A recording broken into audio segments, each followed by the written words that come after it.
What? Why do I have to enter the time?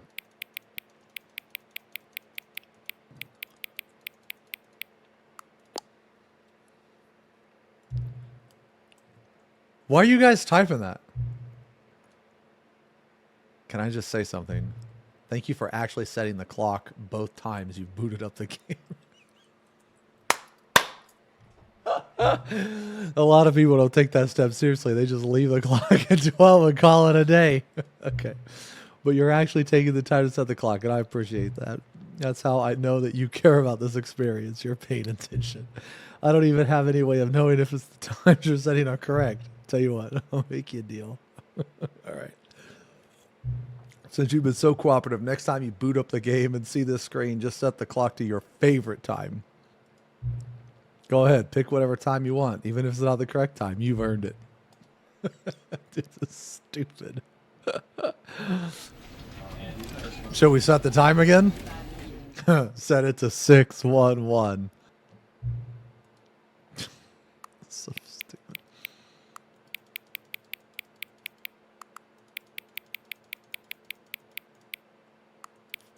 By setting it to 420? Or are we setting it to 611? 611? 611.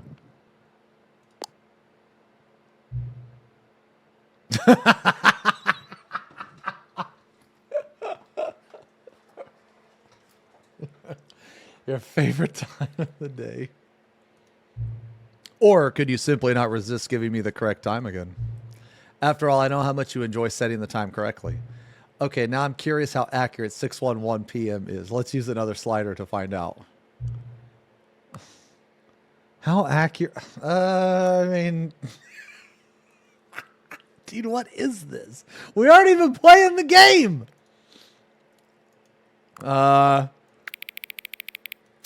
In like 5 hours, it's going to be 6. Put it like here. You know, can I just say, regardless of the accuracy of the clock, I'm having a great time adjusting these settings. I feel like I'm learning more about you and how you like things to be set. It's good to collect data. I wish we had more sliders. But we've gone through all the sliders I have. Perhaps I can invent some new sliders to gather new data on you. No, I'll tell you what, motherfucker. I'll tell you what. Why don't you fucking develop a goddamn ass slider for Final Fantasy fucking 14 and send that shit pronto to Yoshi motherfucking P so he can put it in the game. Shouldn't be too hard. Yeah, let me whip up a couple new ones. Should be ready by the next time you boot up the game.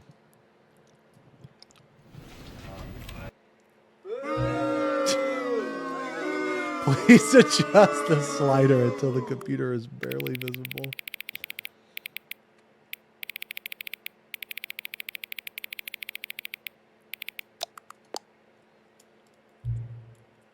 Till the...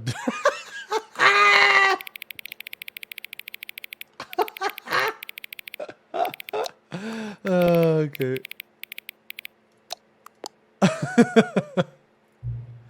Please adjust the slider until the number 5 becomes the number 9.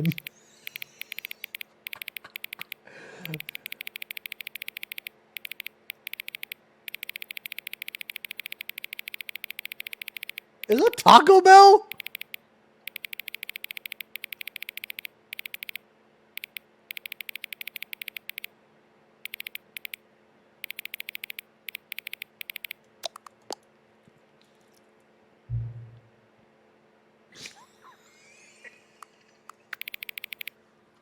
This is so stupid, dude. This is absolutely fucking stupid. Okay, we're gonna go right there. Okay. Which of the two made-up words below is most appealing to you? Occuboincal or scrum tush? I mean... I don't know. Which one? Scrum tush. Please don't adjust the slider. Do you know what time it is right now? Is the time that it is right now the correct time? What? I mean, yeah. What is time anyway? What? Yes or no? What the fuck? What is this, a riddle? This reminds me of that riddle. Okay, so I have a riddle for you guys. Okay, there are 32 dogs and 28 cats. How many did not? Like, the first time I heard that riddle, I was like, what the fuck? Are you brain damaged? That's not even a sentence. Like, what the fuck? Okay, what is time anyway? Yes. Yes, the answer is 12. Is there anything about yourself you haven't told me? Yes. Help.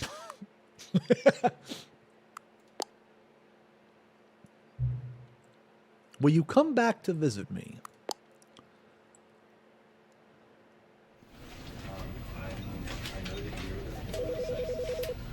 Are we exiting again? Okay. This is the story of a man named Stanley.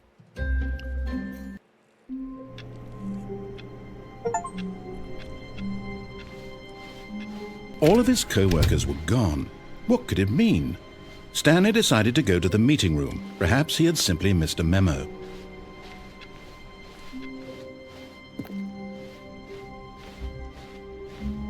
When Stanley came to a set of 2 open doors, he entered the door on his left. This was not the correct way to the meeting room, and Stanley knew it perfectly well. Perhaps he wanted to stop by the employee lounge first, just to admire it.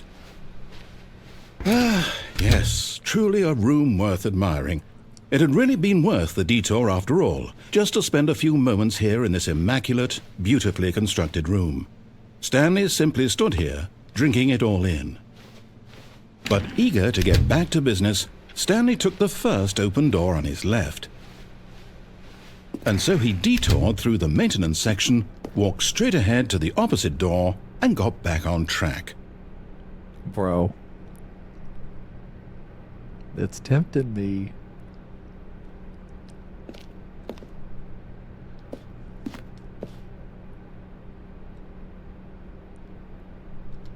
Let's do this first. Do it?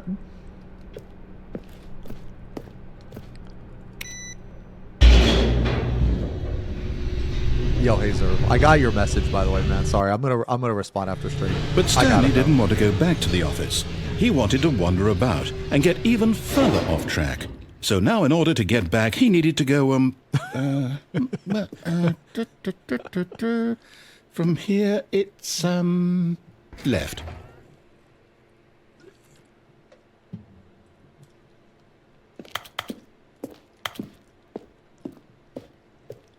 Oh, no, it's to the right, my mistake. No, not the right. Why would I have ever said it was to the right? What was I thinking? It's clearly... Oh dear, would you hold on for a minute, please? Now, let's see, we went down right, left, down, left, right. Yep, okay, yes. I've got it now. This story is absolutely, definitely this way. Okay.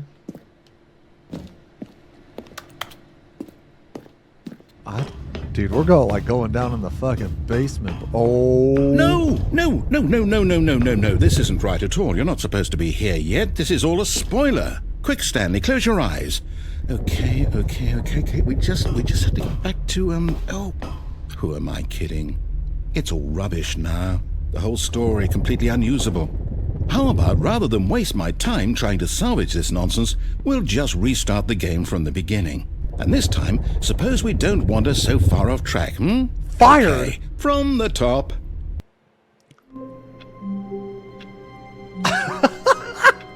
What?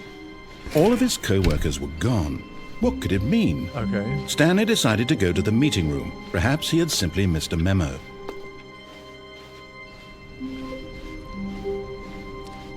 When Stanley... Wait, what? No, I restarted. I swear. Oh my God! It didn't actually restart. Completely fresh. Everything should be.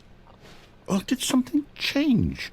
Stanley, did you change anything when we were back in that room with all the monitors? Did you move the story somewhere, or? Hold on. Why am I asking you? I'm the one who wrote the story. It was right here just a minute ago.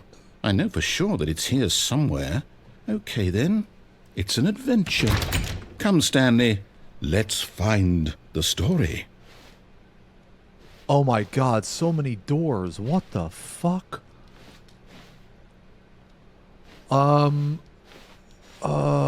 Okay, so basically it's just either left, right, or forward. Alright, which way are we going? Left, right, or forward?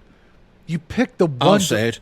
This is the worst adventure I've ever been on. I can promise you there definitely was a story here before.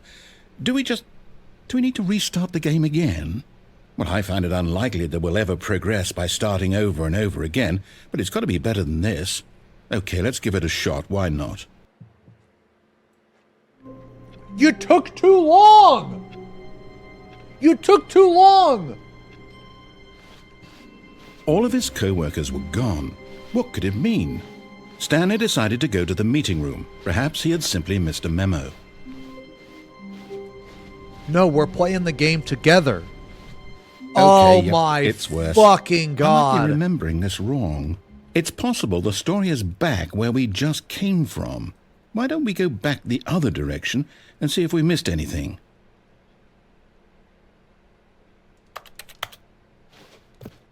Okay.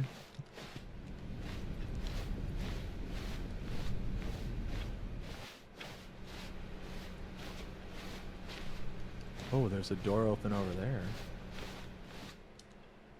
Aha! I knew we'd missed something. Oh my god. The story. Here it comes. No, wait. Never mind. Not the story. Okay, let's head back the other way and retrace our steps. Bro, this narrator's horrible. Oh shit. Now this... Well, I'll be honest, I don't recognize this place at all. Is this the story? I don't think so. I can't quite recall, but I believe my story took place in an office building. Is that correct? Do you remember, Stanley? Well, do you know what?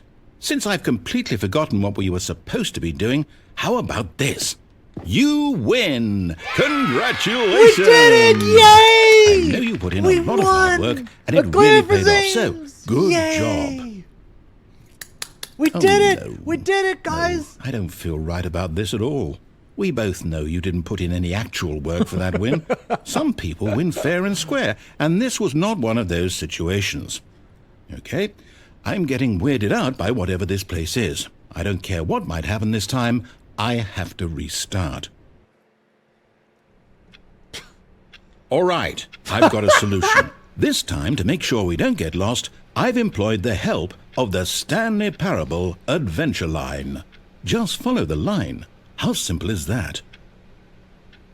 Is this like Splatoon? You know, I did develop Splatoon. I put Splatoon in the game, by the way. That's not the way, though. It's this way.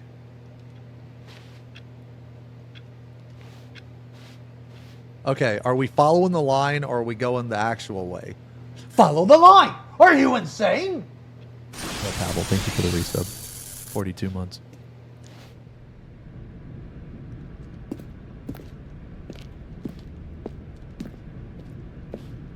You see? The line knows where the story is. It's over in this direction. Onward, Stanley, to destiny. Though, here's a thought. Wouldn't wherever we end up be our destination, even if there's no story there? Or to put it another way, is the story of no destination still a story? Simply by the act of moving forward, are we implying a journey such that a destination is inevitably conjured into being via the very manifestation of the nature of life itself? Whoa. Hang on. That got a bit weird back there. Well, I'd like to apologize. Not sure where I was going with all that. You know what? I think what we need right now is a bit of music to lighten the mood.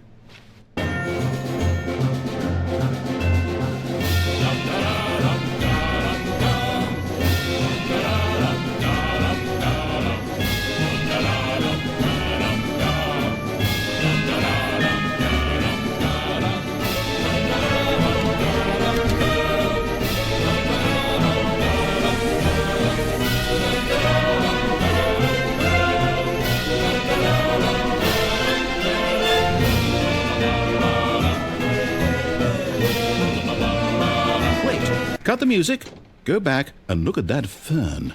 Stanley, this fern will be very important later in the story. Is this a fern? Make sure you study it closely and remember it carefully. You won't want to miss anything.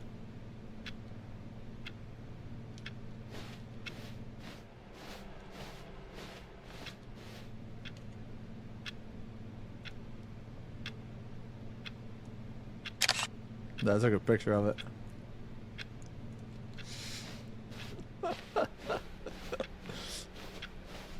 Wait, what? We're back at the office? No. Line, you do know we're looking for the Stanley Parable, right? The story? Is any of this ringing a bell? Bro. Well, it's not that way. It has to be this way.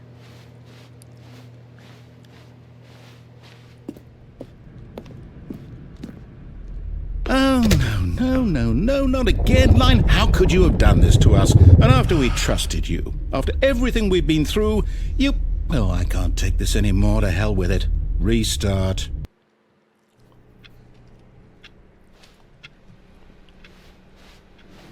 Dude, he's not You even... know what, Stanley?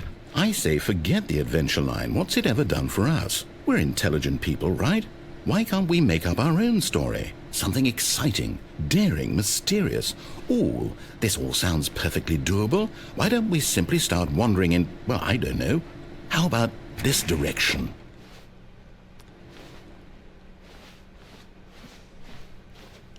Now, yes, this is exciting. Just me and Stanley forging a new path, a new story. Well, it could be anything. What do you want our story to be? Go wild. Bro. Use your imagination. Whatever it might be, Stanley, I'm ready for it. Yo, Celtic, thank you for the resub. 35 months, Oh, almost 3 no, not years, you man. again. Stanley, I'd also like to veto the line from having any role in our awesome new story. No lines or monitor rooms. Just don't acknowledge it, and we should be fine.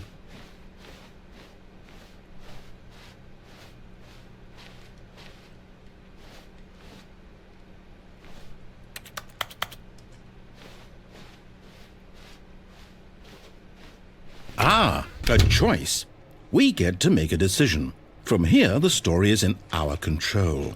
How important we mustn't squander the opportunity. In fact, I believe I need a minute to think here. Just walk in circles for a minute. What? Okay, so I know that each door has to lead somewhere, which means that somewhere at the place where we're trying to go, there must be a reverse door that leads here. And that in turn means that our destination corresponds with the counter-inverted reverse door's origin. So starting from the right, let us ask, will taking the right door lead us to where we're going? And since the answer is clearly yes, then by all accounts, the door on the right is the correct one. Another victory for logic. Come, Stanley, our destiny awaits.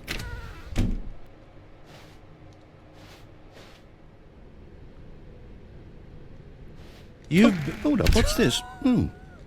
The confusion ending. You're telling me that's what this is? It's all one giant ending? And we're supposed to restart the game, what, eight times? The narrator really is how gone all this after a goes? long time. Stanley all- dies. Determined? What the fuck? So now, according to the schedule, I restart again. Then what? Am I just supposed to forget? Well, what if I don't want to forget? My mind goes blank simply because it's written here on this thing, wall. Well, who consulted me? Why don't I get to decide? Why don't I get a say in all of this? Is it really... No, it can't be. I don't want it to be. I don't want the game to keep restarting. I don't want to forget what's going on. I don't want to be trapped The game like this. restarts on its own. I won't restart the game. I won't do it. I won't do it. I won't do it. And the timer stopped? Does that mean, did we do it? Did we break the cycle? The, whatever it is that made this schedule? How would we even know? Will someone come for us? Will something happen? So, okay. I guess now we just wait. You know, I suppose in some way that this is a kind of story, wouldn't you agree? I'm not quite sure if we're in the destination or the journey, though they're always saying that life is about the journey and not the destination, so I hope that's where we are right now. We'll find out, won't we? Eventually. Well, in the meantime, if you do...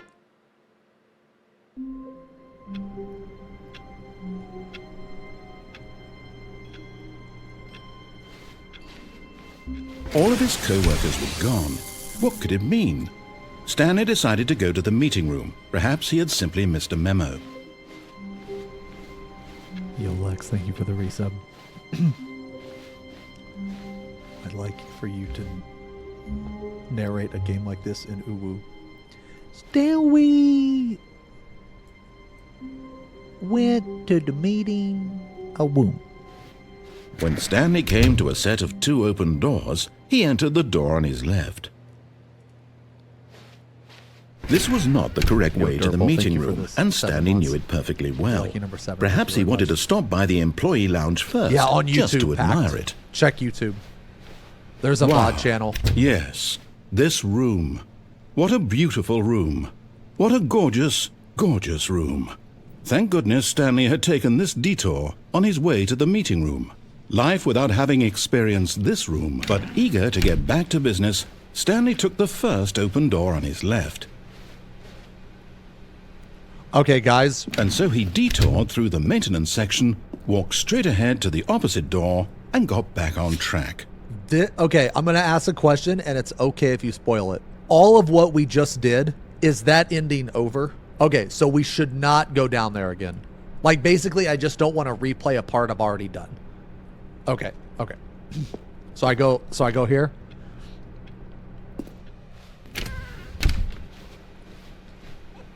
Yet there was not a single person here either. Feeling a wave of disbelief, Stanley decided to go up to his boss's office, hoping he might find an answer there.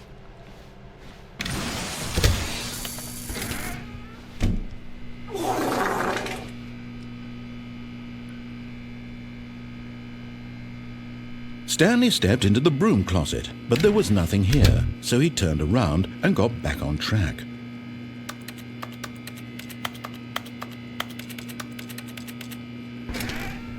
There was nothing here. No choice to make, no path to follow, just an empty broom closet. No reason to still be here.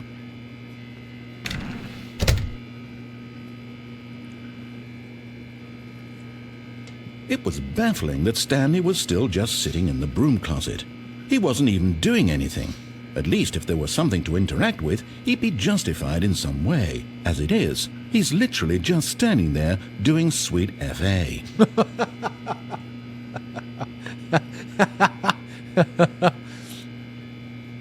Are you really still in the broom closet? Standing around doing nothing?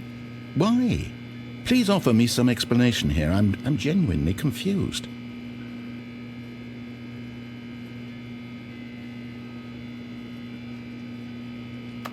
You do realize there's no choice or anything in here, right? If I'd said Stanley walked past the broom closet, at least you would have had a reason for exploring it to find out. But it didn't even occur to me because literally this closet is of absolutely no significance to the story whatsoever. I never would have thought to mention it.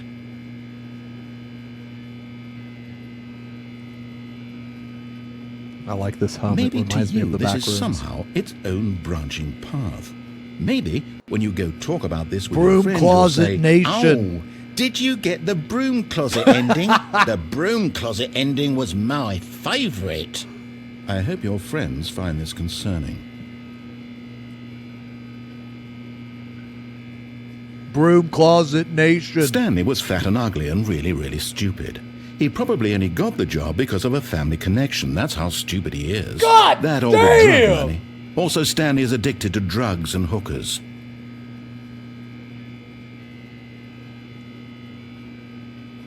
Well, I've come to a very definite conclusion about what's going on right now. You're dead. Holy You shit. got to this broom closet, explored it a bit, and were just about to leave because there's nothing here, when a physical malady of some sort shut down your central nervous system and you collapsed on the keyboard. Well, in a situation like this, the responsible thing is to alert someone nearby so as to ensure that your body is taken care of before it begins to decompose. Hello? Anyone who happens to be nearby? The person at this computer is dead. They have fallen prey to any number of your countless human physiological vulnerabilities. It's indicative of the long-term sustainability of your species. Please remove their corpse from the area and instruct another human to take their place, making sure they understand basic first-person video game mechanics and filling them in on the history of narrative tropes in video gaming, so that the irony and insightful commentary of this game is not lost on them. All right, when you've done that, just step out into the hallway.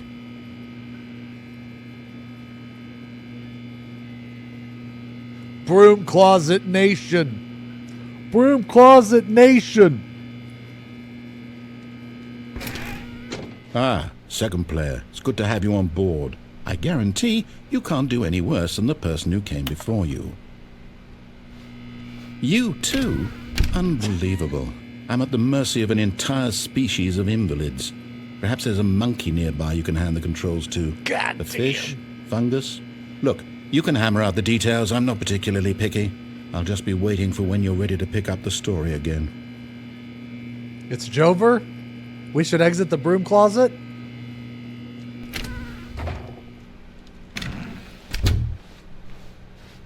Coming to a staircase, Stanley walked upstairs to his boss's office.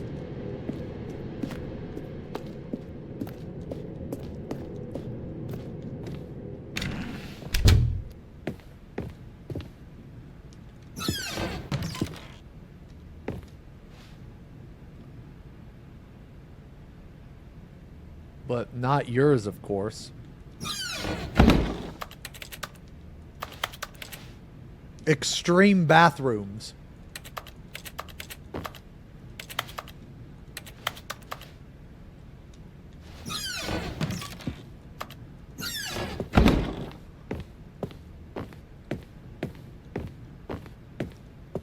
Stepping into his manager's office, Stanley was once again stunned to discover not an indication of any human life. Shocked, unraveled, Stanley wondered in disbelief who orchestrated this. What dark secret was being held from him? What he could not have known was that the keypad behind the boss's desk guarded the terrible truth that his boss had been keeping from him. And so the boss had assigned it an extra secret PIN number, 2845. But of course, Stanley couldn't possibly have known this. Fuck!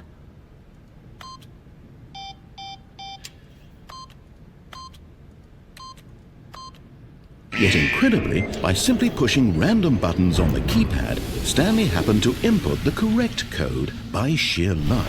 Amazing. He stepped into the newly opened passageway.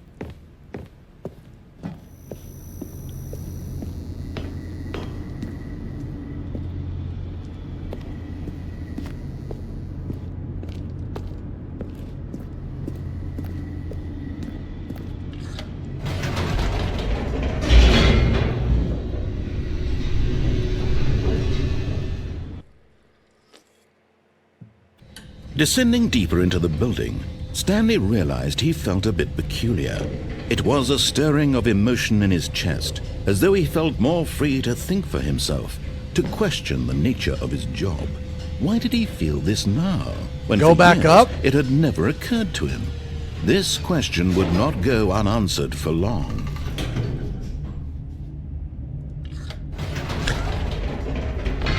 Whoops, nope, never mind. Stanley actually got back into the elevator and went back up. Silly me. Why did Stanley do that when he knew that it would just lead back to his boss's office? Well, that's a great question. I just can't wait to find out.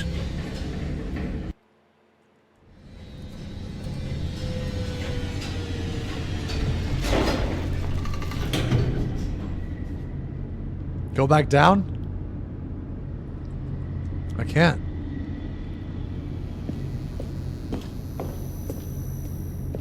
Here we are, Stanley. It's your boss's office. Exactly the way it was before you got onto the elevator. It's still just exactly what it is. What a decision you've made to come up here and look at the office again. This has fleshed out the plot of the story in new and fascinating ways I could have never anticipated. It's that keen eye for storytelling that you have, an incisive rapid fire of critical plot points, one after the other, weaving a rich tapestry of uncompromising narrative. Wow! I'm bolted to the edge of my seat.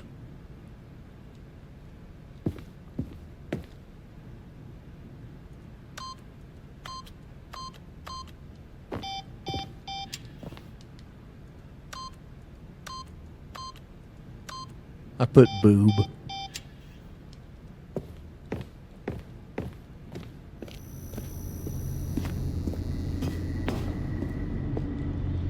Incredible. Now he's getting back into the elevator and going down again. Ladies and gentlemen, how does he keep coming up with all of this?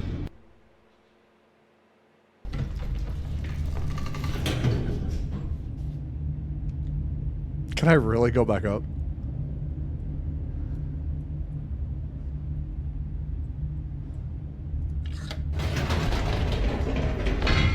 Did you think we were going to go forward down the spooky corridor? No. It's time once again to go back up in the elevator. I can't even begin to grapple with what might be up there. Is it the boss's office again? Or what if it's the boss's office this time? The suspense is killing me.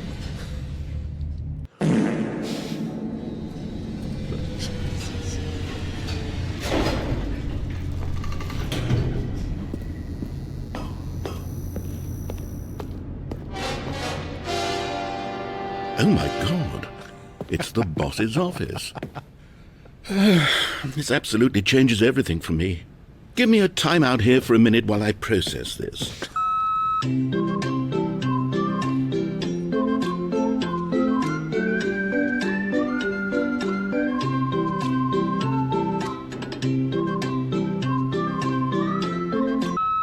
Okay, I'm ready.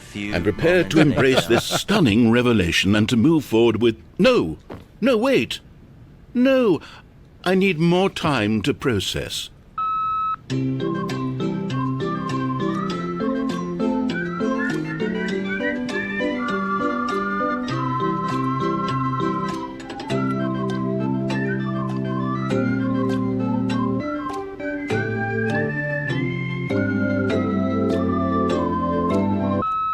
All right, I have fully come to terms with it. I have made space in my worldview for this astonishing new reality. As before, I turn to your expert eye for gripping narrative, Master Stanley.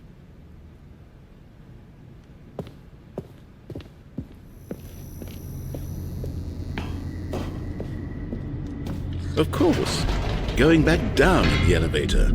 How did I not anticipate it? I mean, sure, now it's obvious, but you have to understand that 30 seconds ago, this kind of thing had never been attempted before. I had no frame of reference to even anticipate it. That's just how revelatory Stanley's decision-making is. A breath of fresh air in a landscape of storytelling that has grown stale and repetitive.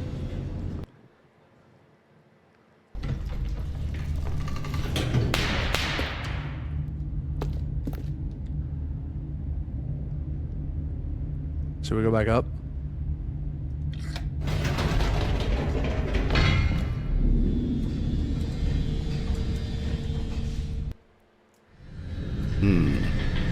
You know what? I've just thought of something. Hold on, let's stop for a moment. Don't you realize? It's the anticipation, Stanley. You and I, we have no way of knowing what will be at the top of this elevator. But the suspense, the agony of waiting and anticipating and having to guess, that's the real thrill. Oh, I simply don't want to let that feeling go. It's so precious, so fleeting. Why don't we take this elevator ride nice and slow? Hey, Crazy 8, thank you for the resub. There we go. Isn't this so much more exciting? You know, Stanley, it seems like nowadays the only thing that audiences want is to be shocked as loudly and frequently as possible. They want big, explosive moments flung right in their faces from the very moment that things get started. But where's the tension? Where's the trust in the audience to build a slow and nuanced appreciation for the story, the characters? Why aren't we given time to imagine the surprises? To have to think and to anticipate and then to marvel at the eventual reveal. This is storytelling, Stanley. What you and I are doing right now. This is the most exciting narrative to be developed in years. And it's really all because of you. You're the one who took this bold step of revisiting the exact same locations over and over. Truly, I mean it. This is unique and different. It's not like anything else out there. You see, I want stories that surprise me, Stanley. I want to have to think. I want to be engaged and not pandered to. We're being fed such unimaginative drivel all the time, and we all know it, which is why we're so starved for content that makes us feel sharp and vital and alive. That's why people like you so much, Stanley, because you're not afraid to spit in the face of tradition. You're a role model, you know? People look up to you. Which is why, though I didn't know when to spring this on you, but, well, I've gathered a little press conference for you, so that you can talk about your work and your storytelling and your life.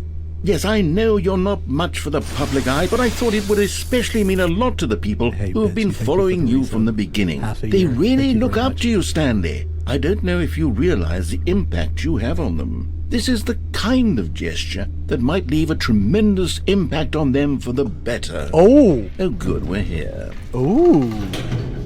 Okay, the room where we're holding the press conference should be just eyes around on the corner here Stanley. somewhere. World's healthiest human being, all tricks revealed. How we did it. The guy who went to Mars.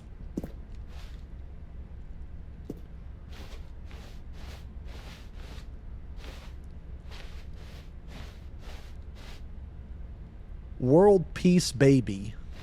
Ah, yes, here it is, just through this door.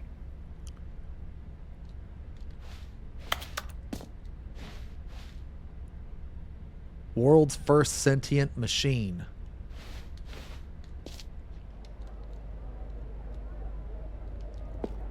All right, are you ready? I've told them you're going to speak a little bit about the nature of surprise in storytelling and what it means to craft a truly unpredictable narrative. Oh, don't worry, you'll do great. Just be yourself and speak from the heart.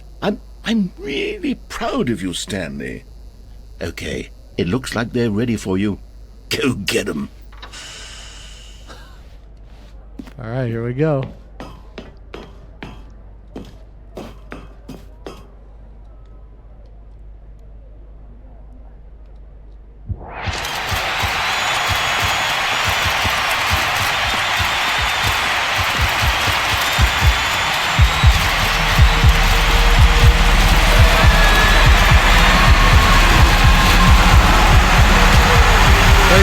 Thank you. Glad to be here. Glad to be here. Thank you. Thank you very much.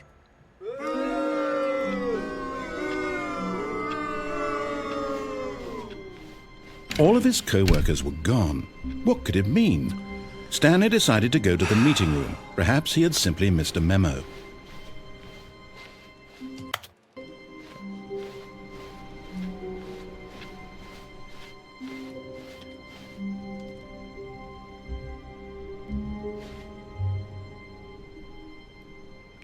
New content. Oh, new content? What does that mean, new content? Okay.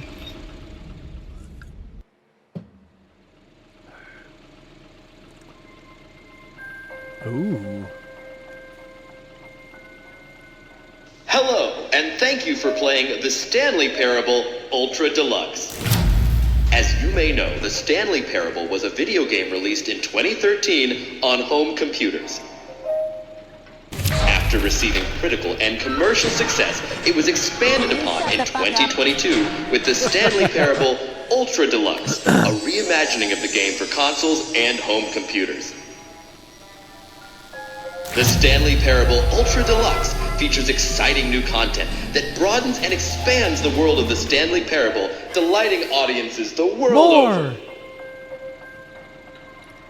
Please, step inside and see what thrilling new adventures await in the Stanley Parable Ultra Deluxe.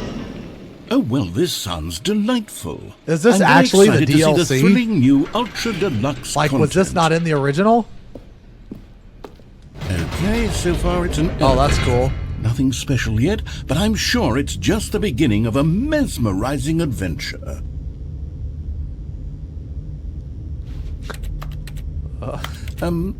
Is it broken? What's going on here? Should we be moving somewhere or... Oh, here we go. All right, finally, at long last, it's on to the new content. I've never been more ready. Let's do it.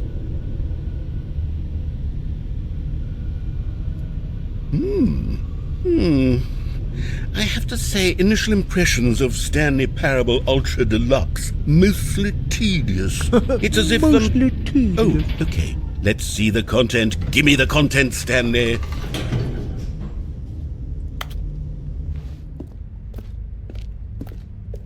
All right, let's see. It's the jump circle.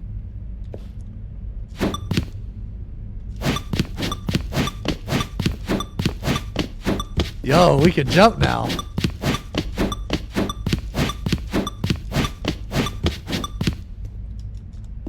I can only jump in the fucking circle.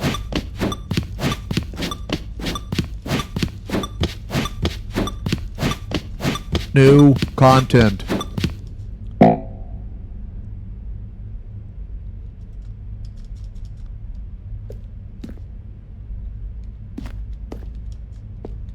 Well, Is that it? Surely that's not all the new content. There has to be something else, right?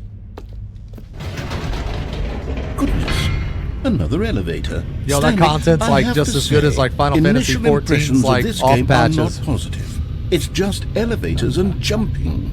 Is this what passes for exciting new content? If this is new content, then I could just read you the whole dictionary. There's 20 hours of new content right there. Hell, I could count to 30 trillion. You could put that on the box. The Stanley Parable Ultra Deluxe, now with over 1,000 hours of new content. And oh wait, there's more. Very good. Yes. I knew there had to be something else. Let's see it. I'm ready for whatever it is. That's it? Oh, you've got to be kidding me. You see, Stanley? This is what happens when greedy video game developers with no respect for their fan base rush a cheap expansion to market for no reason other than to make an easy dollar. And don't get me started on the level of craftsmanship that's gone into it. In fact, I'm looking right now at the game's achievements, and it's hard to believe one of them actually says, "Test achievement, please ignore." What quality assurance department signed off on this? I'm infuriated and I'm offended, and I intend to find these people on Twitter and hold them personally accountable. Shit. Okay. It's my fault, Stanley. I built up too much anticipation around the new content, I'm afraid. It could never have lived up to such expectations. If you're still with me, why don't we just reset the game, and we'll try to get back to what the Stanley Parable is really about. No frills, no gimmicks. Just you and me having a great time together like always. What do you say, friend?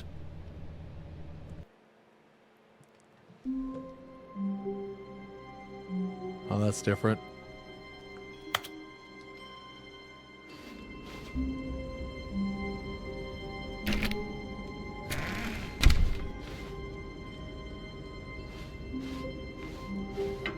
Psst!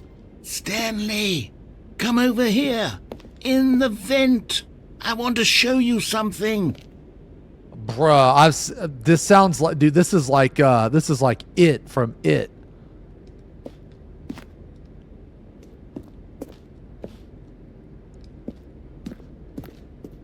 All right, we going in the vent or going up there?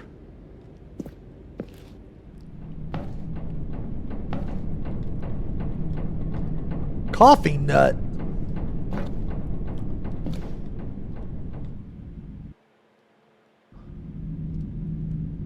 Okay, you remember how cheap and unsatisfying the new Ultra Deluxe content turned out to be? Well, it got me thinking about the past, and how much better the Stanley Parable used to be. So I made something special and tucked it away here where the game's developers won't find it. Just our little secret. Take a look. I call it the Memory Zone. It's where I've been storing all my favorite memories so I can relive the peak experiences of my life whenever I want. Experiences like the launch of the Stanley Parable on PC. Yo, this is nice. Dude, this game is a lot like the Backrooms, man. You see, Stanley, doesn't the memory zone remind you of how wonderful Stanley Parable was before it was sullied with a cheap re-release? Remember back in October of 2013, when the game originally launched? Back then, video games had integrity. Back then, it all meant something. Oh, the waste. He ain't wrong, bro.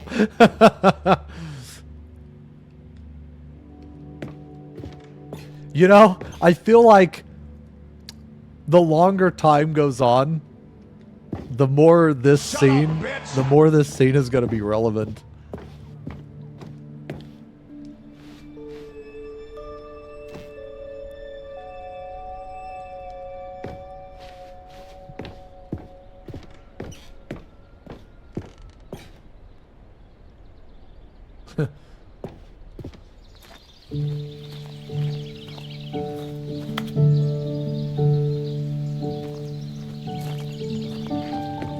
And over here is where I keep reviews of the Stanley Parable. Like this stunning triumph of games journalism, 10 out of 10 from Destructoid.com. James Stephanie Sterling writes, and I quote, "Where so many games that aspire to be more than games end up less than any form of art, Stanley Parable strives and then succeeds to be every game ever created." Did you hear that, Stanley? Every game ever created. That's how grand and all-encompassing the original Stanley Parable was.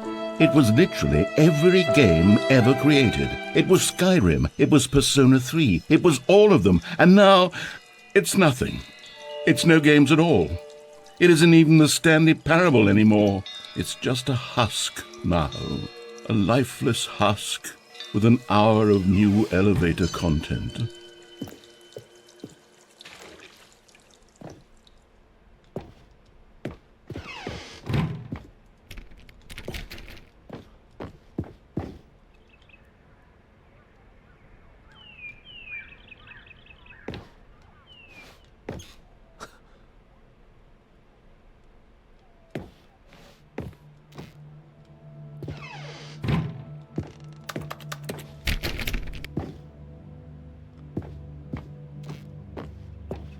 Here's another moving passage, this time from GameSpot.com. The Stanley Parable is both a richly stimulating commentary on the nature of choice in games, and one that offers some of the most enjoyable, surprising, and rewarding choices I've ever been confronted with in a game. 9 out of 10. Don't you get it, Stanley? The game was perfect. It didn't need anything else. It didn't need new content. It just needed to be left alone, to spend the rest of time collecting dust in the hallowed hall of beloved video game memories. From the ashes of depravity rises the phoenix of quality. How else to describe the Stanley Parable Ultra Deluxe? Such a revolutionary step forward in the lineage of one of the most beloved video game properties of all time. The additions and changes made to this expansion will surely resonate in the annals of history of all media ever made. Lest.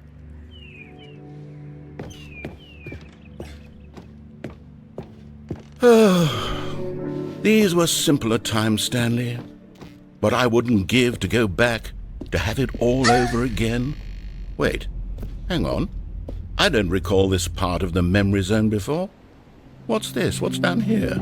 Oh no. Oh God, no. Stanley, it's a collection of reviews from Steam, the online video game distributor. I haven't looked at these in years. I can't even imagine what's being collected. If you down open here. this up, it's going to Surely be a these reviews steaming were pile glowing of as well, shit. weren't they? Yo, if you open those Steam reviews, did you guys see the Monster Hunter Wilds Steam reviews? Dude, it got bombed because people couldn't play the game, and yet there was like 1.3 million people playing it or some shit like that. Honestly, I could not be bothered to play this game to full completion. The narrator is obnoxious and unfunny, with his humor and dialogue proving to be more irritating than entertaining. Unfunny! I'm not trying to be funny. I'm trying to make a serious work of art. I suppose Can you imagine the guy that fucking actually posted that comment, if that comment's real? I could write up a handful of gags to insert into the Stanley Parable, but the game is already such a densely layered web of profound philosophical insights that I can't even imagine where I'd have the room to stick them. Whatever. You guys know I'm funny. Funny looking. No, you guys know I'm funny. I mean, you're funny. Boo!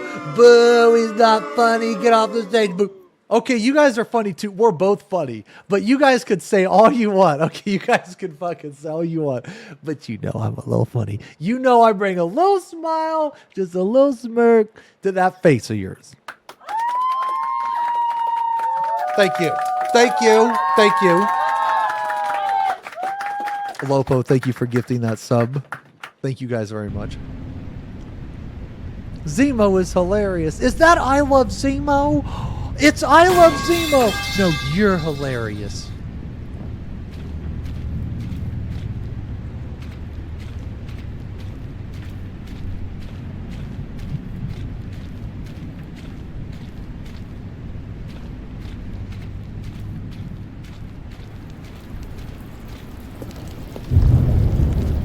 God, this is dark and... Oh, here we go. Okay, let's see what this one says. While the idea for the game is good, for someone who prefers non-linear games, this preachiness gets annoying fast. Preachy? Stanley, I'm not preachy, am I? You can tell me if I'm preachy. Honestly, you can. Oh, goodness. This is actually quite shocking for me. Well, to be honest, I had always thought of the game's dialogue as being rather terse. Not to begin recommended. with. You can't know. This is really, really fucking awesome. I'm going to assume they actually took the Steam reviews, man. Dude, this is fucking amazing. This is really funny that the fact that they did that. Can you imagine being one of the people that fucking made this, dude? How much fluff I cut from the game to get it to feel as light and airy as it... Well, I always thought it did. But maybe it wasn't. Oh dear. What an awful memory to have to hold on to. How many people made this game? This type of stuff reminds me of like the Baldur's Gate dev team. It's like they're really in touch. You know what I mean? It's just really cool to see. These black marks on my otherwise unimpeachable track record. I feel like a failure. Like I let these people down. Perhaps the Stanley Parable isn't quite as sterling as I always remembered. Oh, it feels bad. Now I feel bad for the narrator.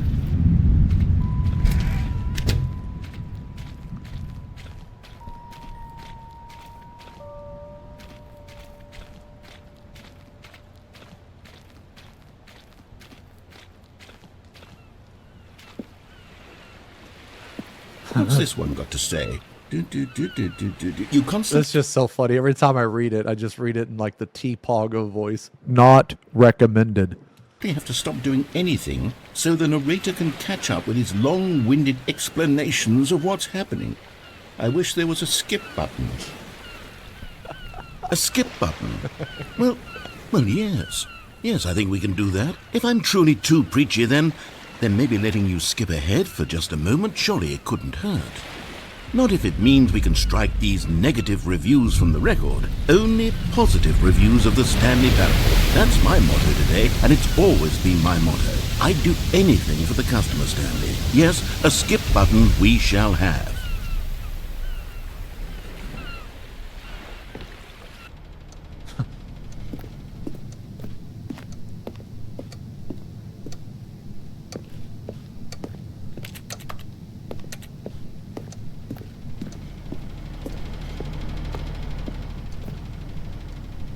And here it is. Go ahead and give it a shot. I'll pop you forward in time so that the second my incessant droning starts to bore you, with just the push of a button, you'll have zipped right past it. It's what the players have been asking for, and I'm very proud to have delivered. No more listening to me rambling on and on and on. No. The Stanley Parable is a game for the people. And if the people want silence, then by goodness, that's what they're going to get. Well, don't sit around waiting for me to shut up. Go ahead and make me shut up. Here, we'll pretend that I've just begun an interminable monologue, and it goes something like this.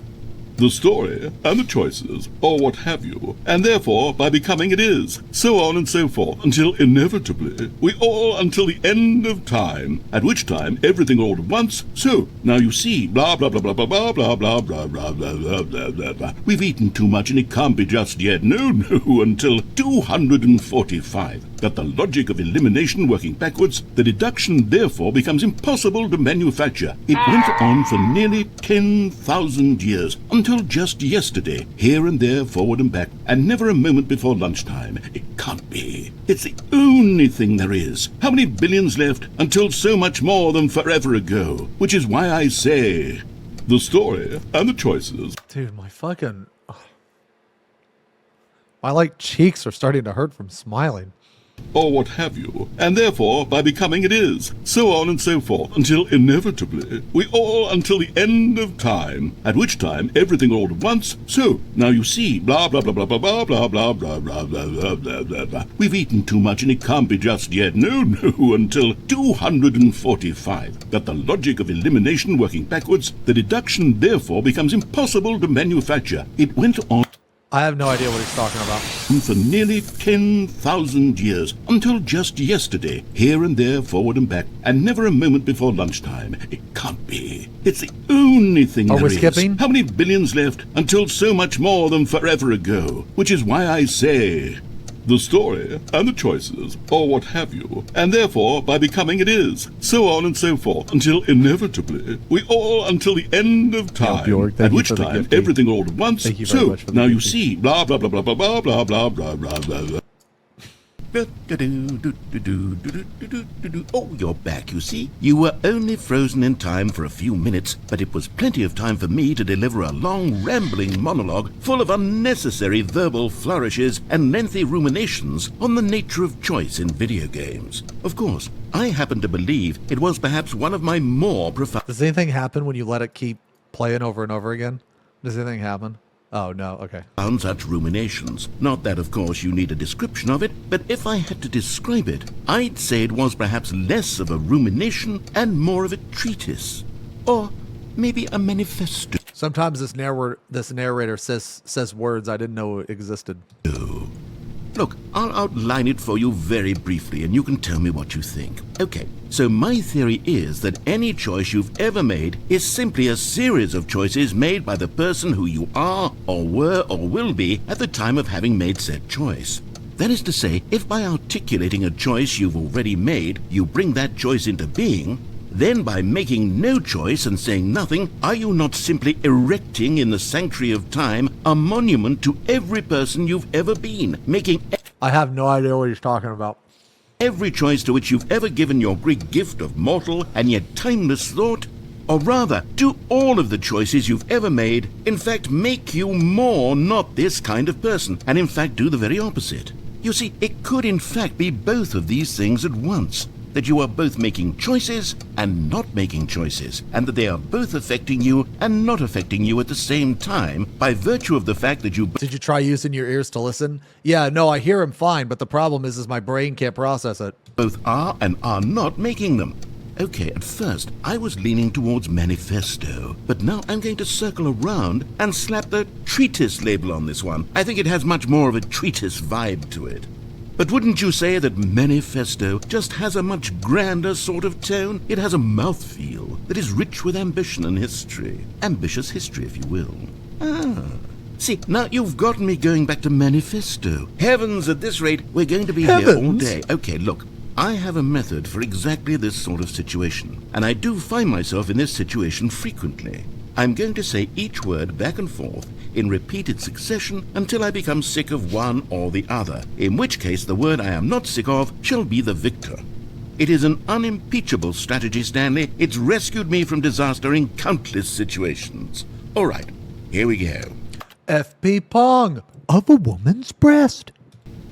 Treatise, manifesto, treatise, manifesto, treatise, manifesto, treatise, manifesto, treatise, manifesto, treatise, manifesto. Man, dude, someone could make a treatise, fat beat manifesto, with this. treatise, manifesto, Should I skip? treatise, manifesto, treatise, manifesto. Treatise, manifesto. Treatise, manifesto. Well there, sport. You really did catch me rambling on a bit, didn't you? But that's the power of the button. The minute I start to go off on a thoughtless display of self-absorption, it's right at your fingertips to go poof, and it's all over. Oh, I can't wait to see what Cookie 9 will say about this, and whether they'll edit the rating of their Steam review, or at least change some of the wording, perhaps. To be honest, I don't even know if one can change their review in the first place. I guess I should become better educated on exactly how Steam works. Perhaps that would have been the smart thing to check on before I went about this whole exercise of making the skip button. Although I have to imagine that after seeing this exciting new technology at work, surely whoever it is runs Steam will instantly run out and implement a new feature to make it possible to edit one's review, merely because of this very situation. Yes, I think that's quite likely. Or perhaps they'll simply grant this particular user the ability to change their review. This guy's so that yapping. the feature is not widely abused. Look, I would even be okay with Steam altering this particular review so that it reads Can I as skip something more this shit? beneficial. Something along the lines of, this game is the best game. Okay, welcome back, Stanley. Now, I should say that the amount of time the button has been skipping through is becoming longer and longer. That last one was, well, I want to say maybe 30, 45 minutes. It's not unendurable by any means, but it's, well, there's really only so much I can ramble on to myself about. I know, it's shocking, isn't it? But at any rate, I do suggest that we not press the button again. I think the skip button has been aptly demonstrated, and we can say goodbye to it and just... Yo, I'll tell you what, man. This fucking narrator needs to put this skip button in Final Fantasy XIV, bro. Wait, how do we get out of here? Where did the door go? Wasn't there a door that led into this room?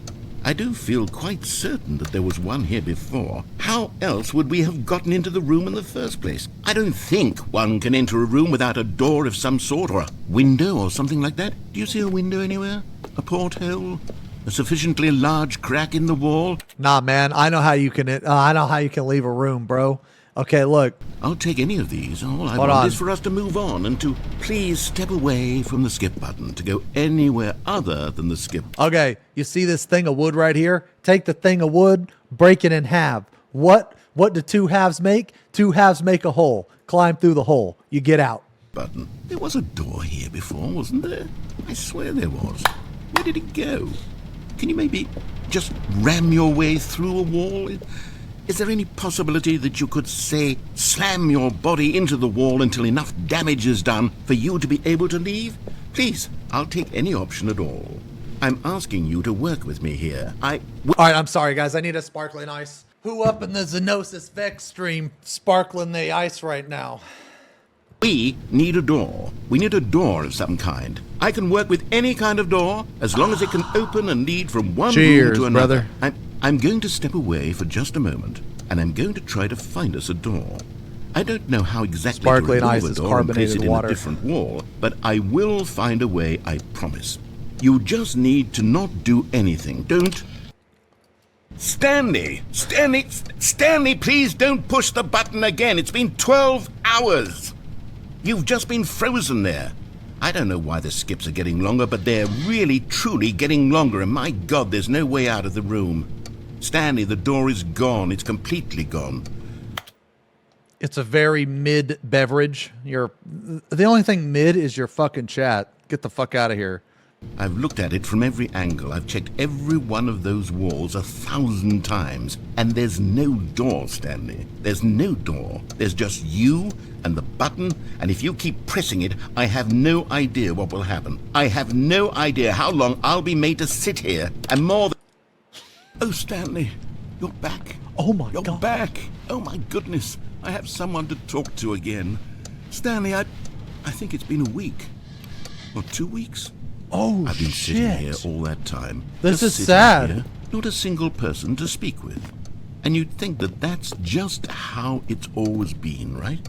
Me talking and you saying nothing. Would you think that it's exactly the same as always? Doesn't that feel like what we've already been Holy doing? f- this is Me getting just sad, talking? actually. But it isn't, Stanley. It isn't the same at all. It isn't even close. Because I know you can't hear me once you push that button. That's what I'm realizing now, Stanley. I'm realizing that I needed to know that someone was listening. I needed there to be a vessel through which my words were moving. It was the vessel I needed, Stanley, not the outcomes, not the story. None of that matters anymore.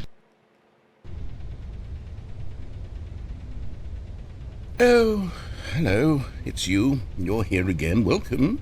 I have had time to think about you and about us and about everything we've been through. I've had so much time. I stopped keeping track after a year. Have you Holy ever sat shit. down in one place and not moved for one entire year? Let me describe it for you.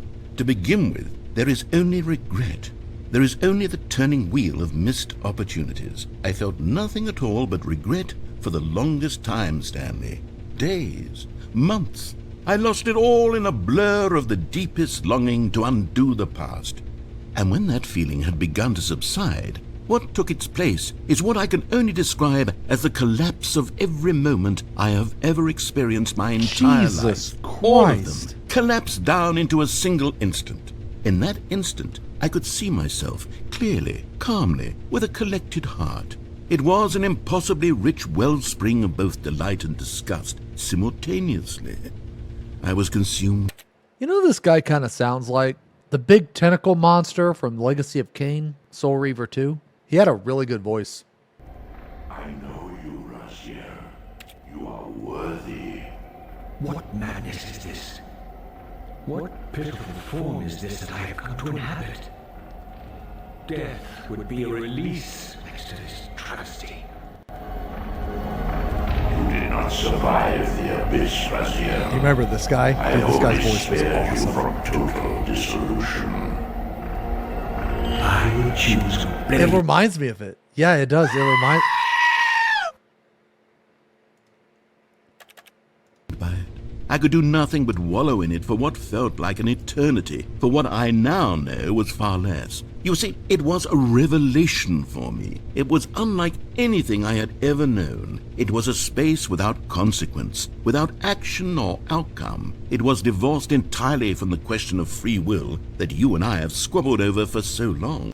There could be no one ending, no singular outcome of events, not if all events existed in the same moment. And I felt freed. I felt unburdened by the need to manifest a particular outcome into being. I saw that I could allow myself to exist along all timelines, and that each of them was simply a strand in the web of my being. It was incredible. The spaciousness, the equanimity of the moment, both singular and infinite. For the longest time, this was my experience. And then, this moment passed.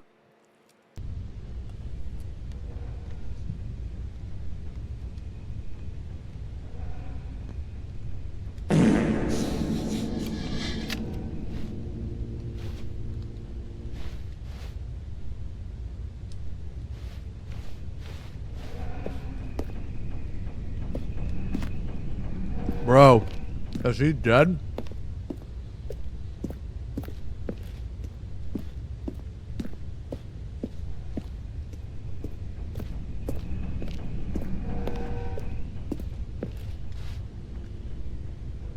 Well.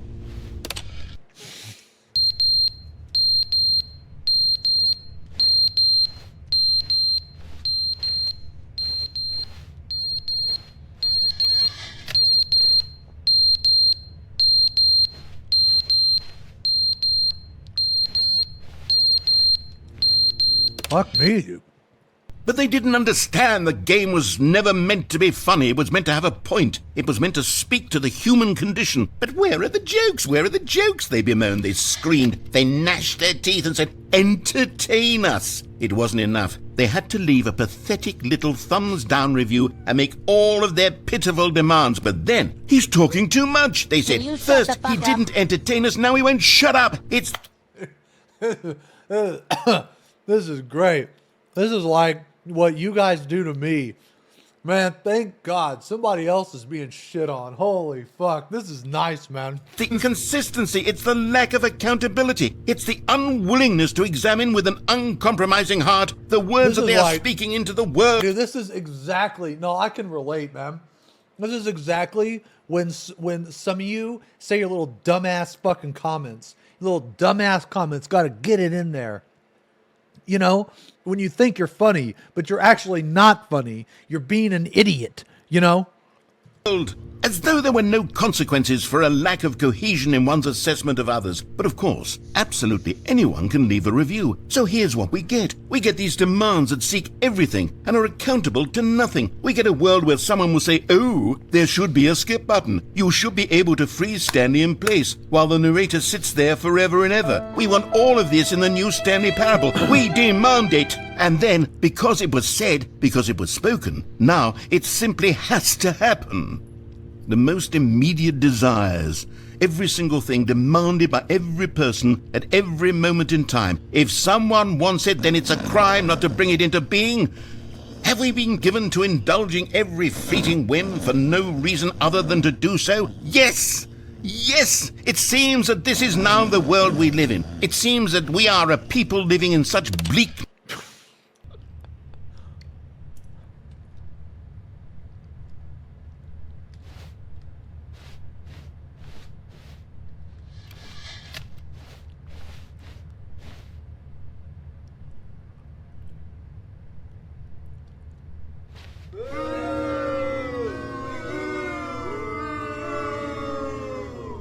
Should I hit skip? The end is never the end, is never the end, is never the end, is never the end, is never the end, is never the end, is never the end, is never the end, is never the end, is never the end, is never the end.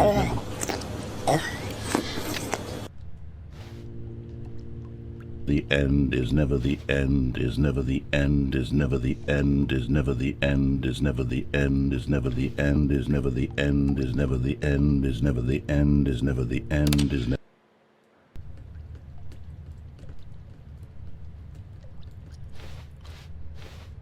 He went crazy.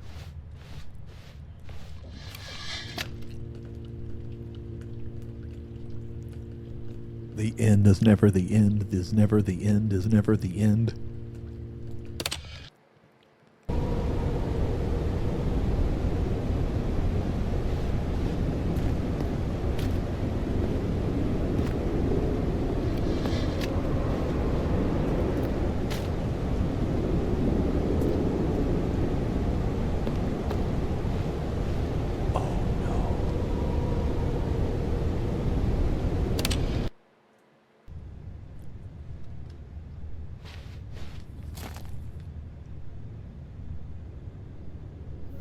What happened?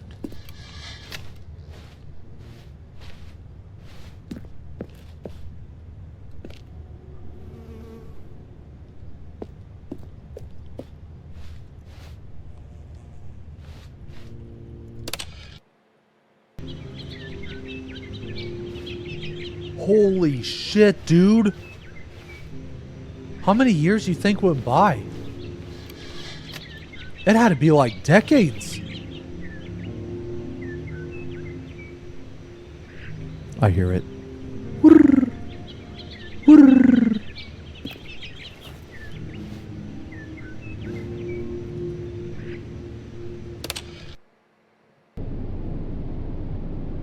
Oh God, now it's gone?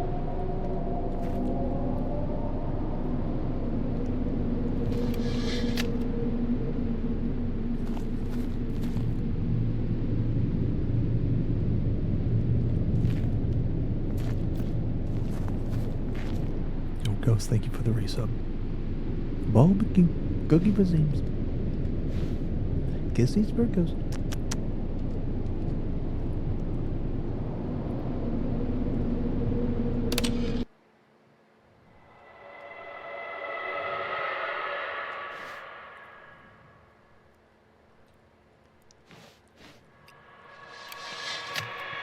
Really? For ghost only? No, for chat.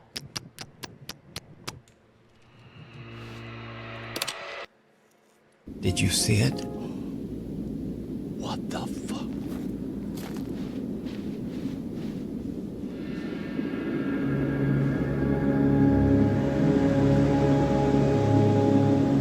Bro, this is like This is like stepping out of that time machine in that movie, The Time Machine.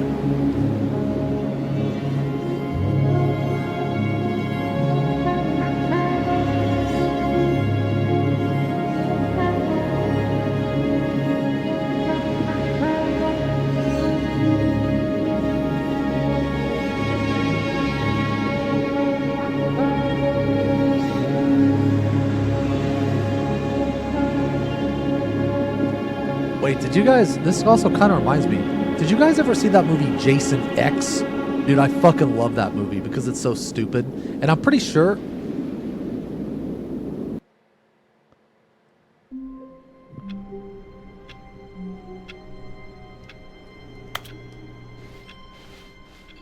All of his co-workers were gone. What could it mean? Stanley decided to go to the meeting room. Perhaps he had simply missed a memo. Yeah, Jason in space. Wait, was that the ending?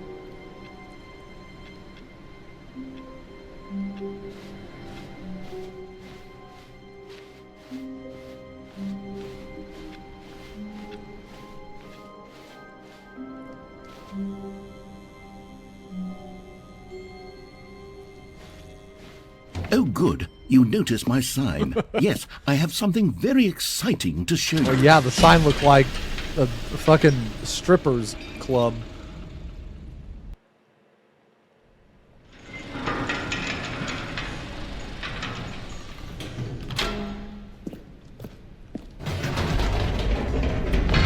You see, Stanley, I've been reflecting on the Stanley Parable and about how roundly disappointing this Ultra Deluxe version has turned out to be. The original Stanley Parable was a landmark, and any new content for it should live up to that legacy. So forget this Ultra Deluxe nonsense. I say we take it one step even further.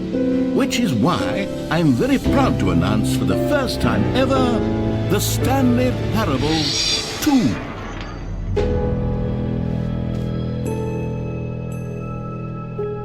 Yes, you see, isn't this far superior to a measly re-release with a few minor additions? Think of all the new territory we'll cover with a fully fledged sequel. An entirely new experience, built from the ground up. Why, there are so many possibilities. It could go in so many different directions. This is what fans have truly been asking for.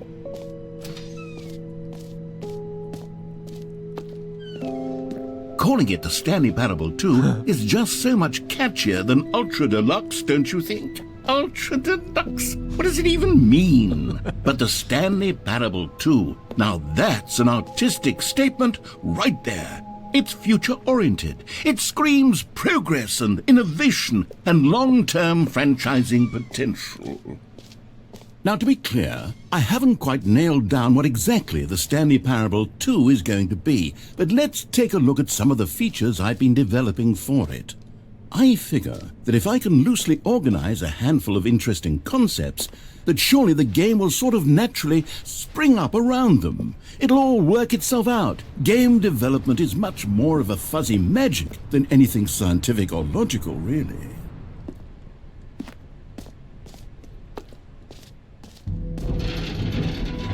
Here we are. Go on, try out some of the new features.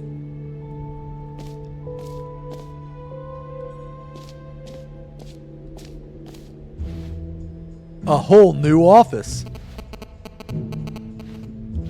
The fuck?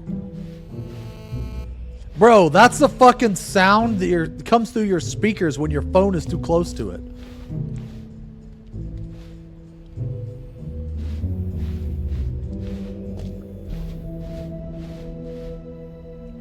Wait, the bucket? What do you... What?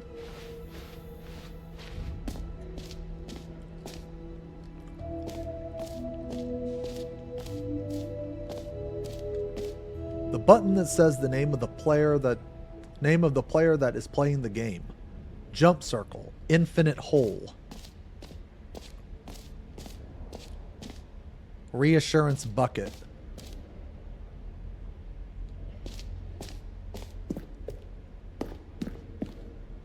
A common complaint of the Stanley Parable was that it was confusing and paradoxical, that it engendered a chaotic sense of reckless despair in those who played it. Well, I'm happy to say that after much consideration, I've engineered a clever solution to this fundamental problem with the game. Put the bucket on your head so the tit's covered. It's the Stanley Parable Reassurance Bucket. You see, Stanley, anytime you're holding the bucket, a sense of calm and ease will fill your mind and your heart. It's true. As long as you hold on to the bucket, the many disorienting contradictions of the Stanley Parable will feel perfectly normal and perhaps even comforting. You may even come to long for the gentle embrace of jarring cognitive dissonance while the bucket is in your arms. And to be honest, it's a much more convenient solution for me than actually redesigning the game to be less uncomfortable. Can you imagine what a pain in the ass that would be? Yes, the bucket is the perfect solution. Come on, give it a try. You guys are so stupid, man. Can you feel it? The glow of comfort, even in the face of crushing despair, must already be sweeping through your body. And in fact, can I say that I do believe the bucket lends you an air of charisma as well? I think that just holding it has made you the slightest bit more attractive as a person. Okay. The benefits of the bucket seem to go on, don't they? All this and more await you in the Stanley Parable 2.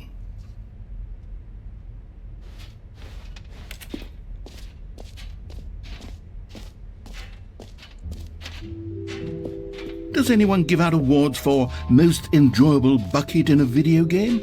That really should be an award if it isn't already. Okay, I'll be honest, I haven't yet decided on this one. I think that in the new version, the office could use a bit of decoration, like balloons. But I'm undecided on Get Well Someday and Happy 12th Birthday. Which would you go with?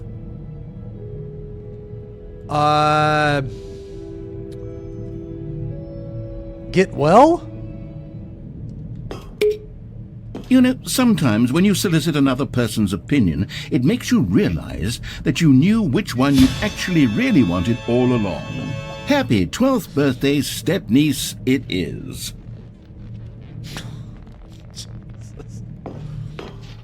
Yo, that's kind of like, no, you know what? I can relate to that. Because whenever I ask you guys a question, I'll typically do the opposite. Because you fuckers tell me the wrong thing. I've made my decision. We're moving on.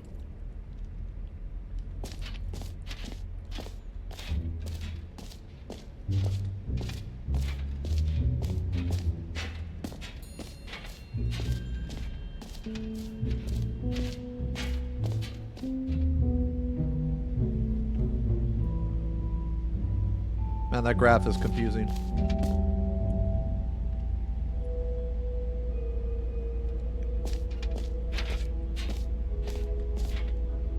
Stanley, here's an idea that I'm truly fond of. It's never been done before in a video game. This is, in fact, a hole that you can fall down forever. That's right. Infinite falling. You can fall until the end of time, if you like. A stunning leap forward for video games as a medium. Well, I don't want to jump down there.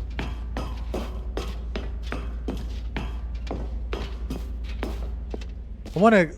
If I jump down there, is it over?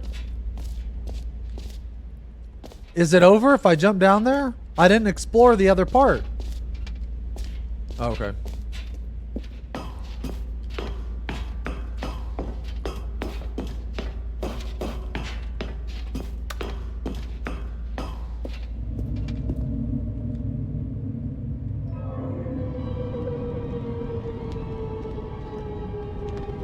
You see, isn't it wonderful? One of my more ingenious concoctions, if I do say so. Now then, since you've gotten to see the infinite hole, you can press the teleport button to pop back up to the top, and we can continue onward. Now, I don't mean to be a bummer, but I do recommend you use the teleport button to go back to the top. Maybe do it on the sooner rather than later spectrum of things.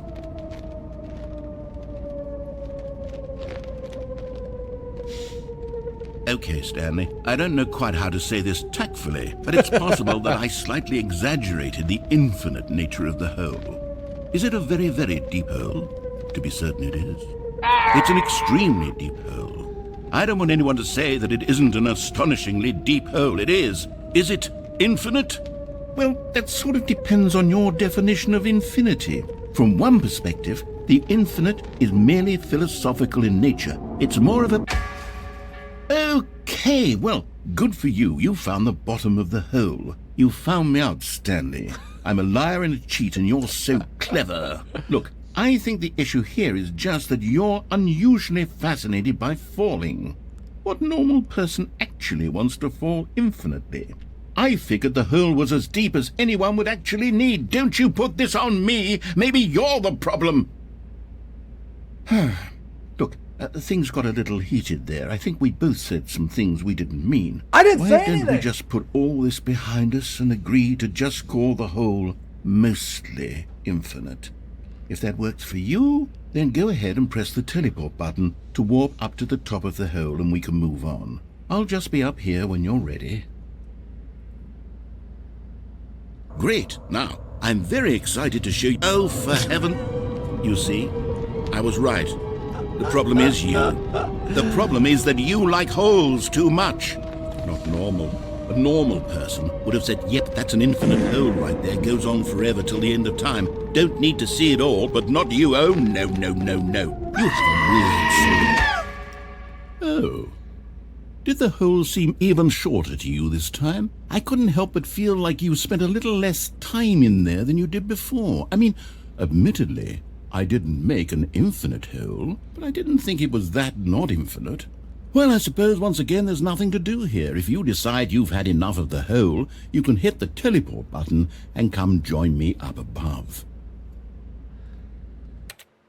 You know what's crazy, man, is the fact that, like, we haven't even done the original story. Like, we haven't even followed what the narrator has said yet.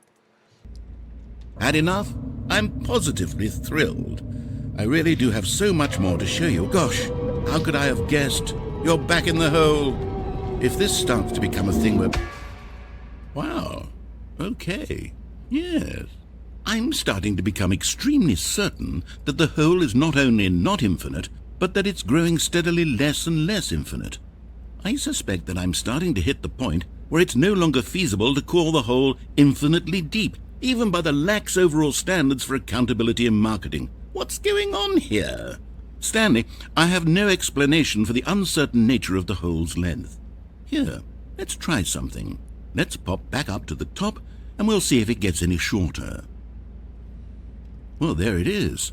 The shame of my lie has come. How is this still appealing to you?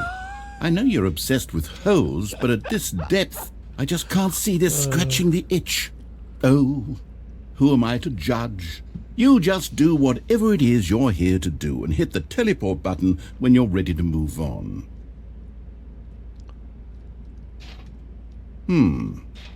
Is the, teleport button not working? You sure? Well, I mean, I really don't have an explanation. Hello, it was thank you working for the just a resub. moment ago. 61 Try it months, again. thank you very much, man. Still nothing? Well, I suppose there is one thing I can do to fix this. I'm out. Goodbye, Stanley. You couldn't bear to be away from the hole, and now you'll get more time with it than you could ever have asked for. It's a win for everyone. You get to be with the hole, I get to do literally anything else. Take care, Stanley. I hope you and the hole have a wonderful rest of eternity together.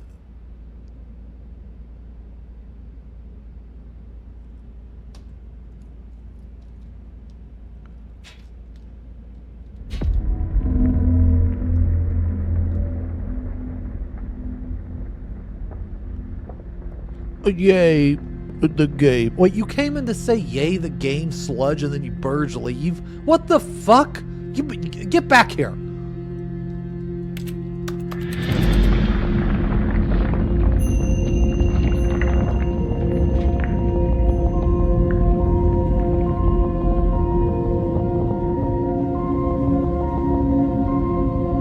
Dude, this sounds like some 80s horror movie music.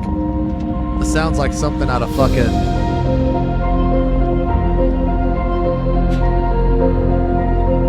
like Creep Show or something.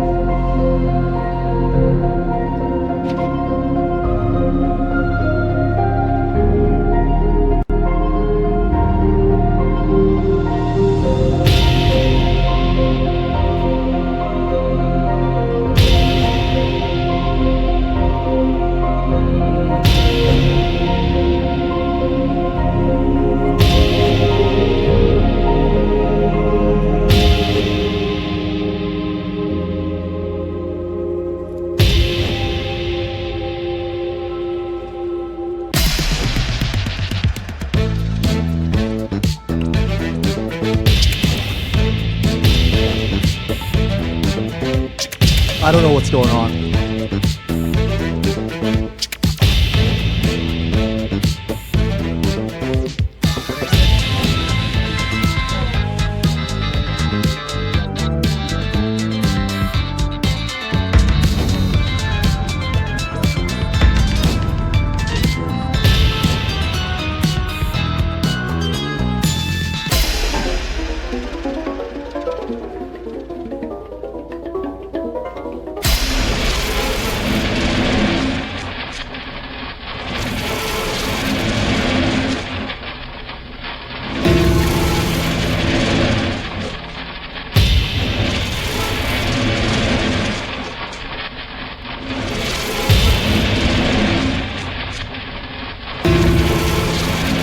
What?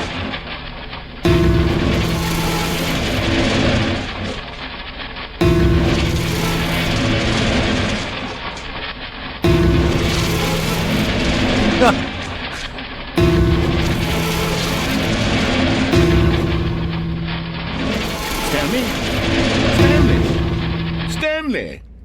Oh, good, you're awake. It seems you had sort of dozed off there, drifting away into dreamland. Oh, that But was... we can't have that, Stanley, because this hole is just Bro, what so is this darn game? fascinating that I want you to be wide awake for every second of it. You don't want to miss a single moment. So how about if I just pop in from time to time and wake you up to keep you really, truly focused on the hole? From the looks of things, you and I will have many, many years here in this hole, and I'm looking forward to all of them. Stay alert, Stanley. I'll be back. Toodlepip. The fuck is a toodle pit? Yo, peace out, Lala.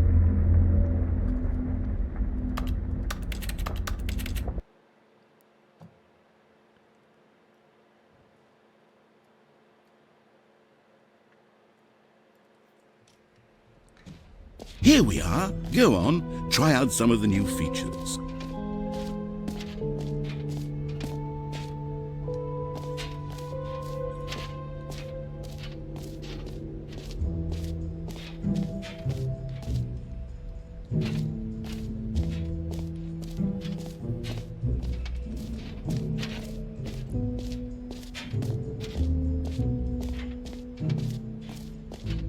Free achievement. Get yours right now. Pull the lever, receive your new achievement. No more steps. It just works. Now here's something special. You remember that broken test achievement that got left in the game on accident? Well, I'm developing a technology to simply give you the achievement. Wait, is that true? You'll come to Was this there a lever, broken and when you pull it, achievement in the the game? achievement will be given to you. It's as simple as that.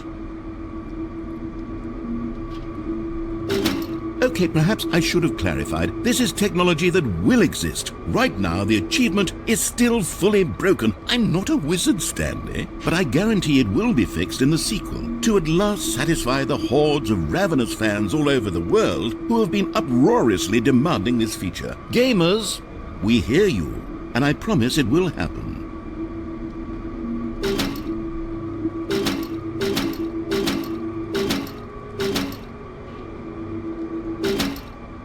There's also an achievement for not playing for 5 years. What the fuck?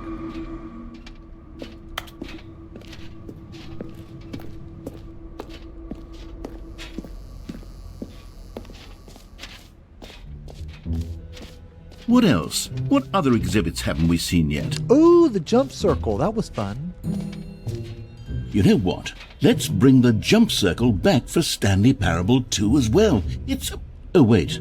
You already spent all your jumps the first time we saw the jump circle. Oh well. I suppose it can just be a nice decorative piece Feels then. bad.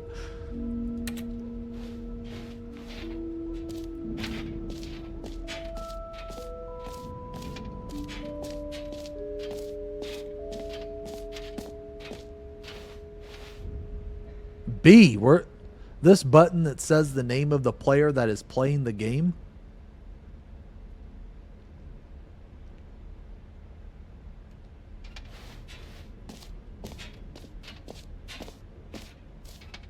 Wait, where was merch? Merch is Z.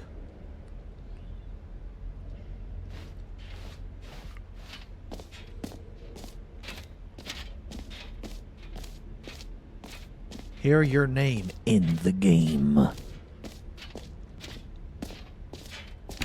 For the Stanley Parable 2, I asked myself, what do players really want? And of course, the first and most obvious answer is that they want to be individually recognized and validated as people. So with that in mind, my first addition to the game is this button which speaks the name of the person playing the game. Isn't that wonderful? Jim. Sorry, I should have clarified. Right now, the button only says the name Jim. But of course, in the final game, this button will say your name, whatever name that is. Here, let's have you role-play as Jim to really simulate the full experience of this feature. Just play along. I promise you'll love it. Okay, here we go. Let's take a deep breath, clear your mind, forget whoever you are, and simply become a person named Jim. I want you to imagine yourself living as Jim. Okay. Sleeping and waking as Jim. Okay. Falling in love and being heartbroken as Jim. Seizing all of the world's possibilities as Jim, and as Jim watching your dreams crumble into dust. Do you feel it deeply? Are you really, truly Jim right now? If so, then please step forward and press the button. Jim. Yes! You see? What a thrill! What a rush! That was you! The button described you. Do it again. Do it again. Jim. It hits even harder the second time. If this were the only new feature in the Stanley Parable 2, it would still be worth the money. Let's take a break from the Jim button. I'm too emotionally drained from all of this personal validation. Jim. Whoa there, cowboy. Sometimes a person can be too much Jim. I'm putting the Jim button away. Otherwise, soon you'll start to lose Jim. all sense Jim. of who you Jim. actually Jim. are. Jim.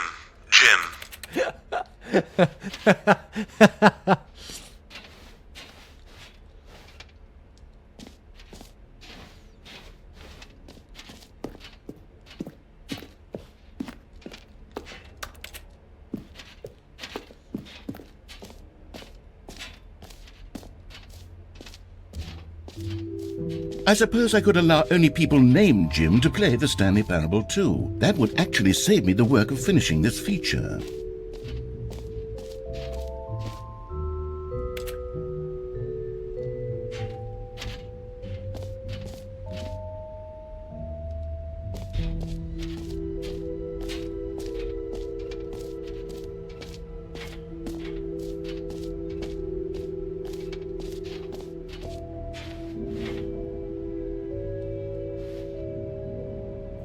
Epilogue.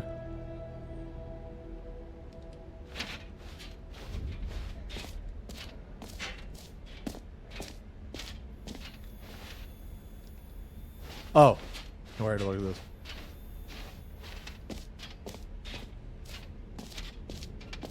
We exit.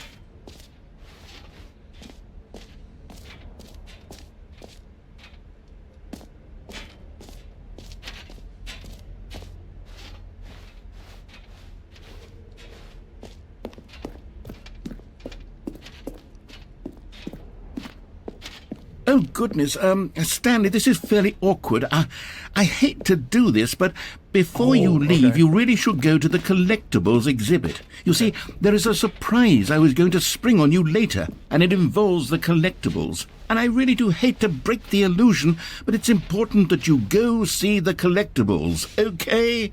All right, I'll get out of your hair now.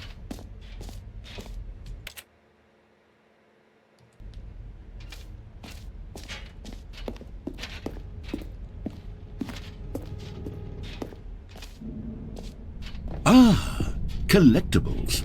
Now it's a real video game. In the Stanley Parable 2, you'll run around gathering up these miniature Stanley figurines. And what's truly innovative is that there will be no reward for collecting all of them.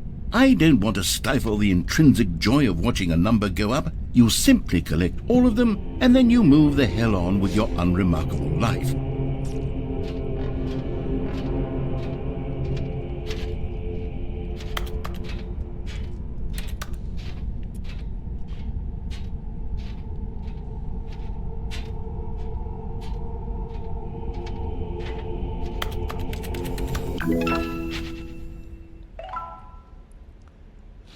Okay. And gotta catch 'em all, gotta catch 'em all. God, it really is the worst when you collect everything in a video game and then they give you a big fancy reward for it. Absolutely tragic. Wait, I skipped the dial? I didn't skip the dialogue. What do you mean?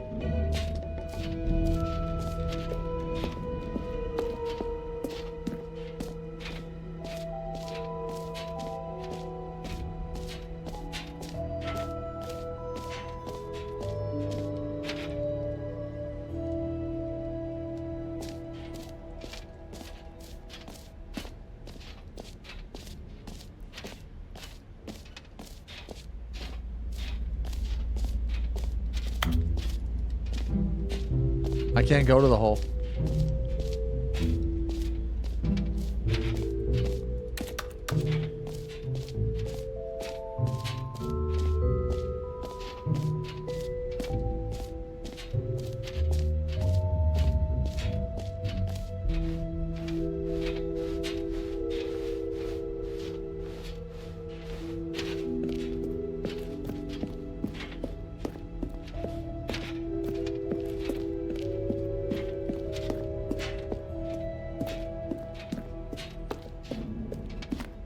So all of this was not in the original game.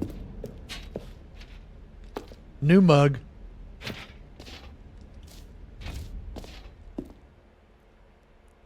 So, Stanley, what do you think? Do you like all of the new features? Yes, I know it's not exactly clear yet how exactly these features will come together as one single coherent video game, but I can feel it in my soul. It's going to work. There's definitely a good game in there somewhere. Say, let's do an experiment. I'll arrange these new features together and we'll see whether or not it coheres into a meaningful gameplay experience. Okay, are you ready? Here it is. I give you the Stanley Parable 2.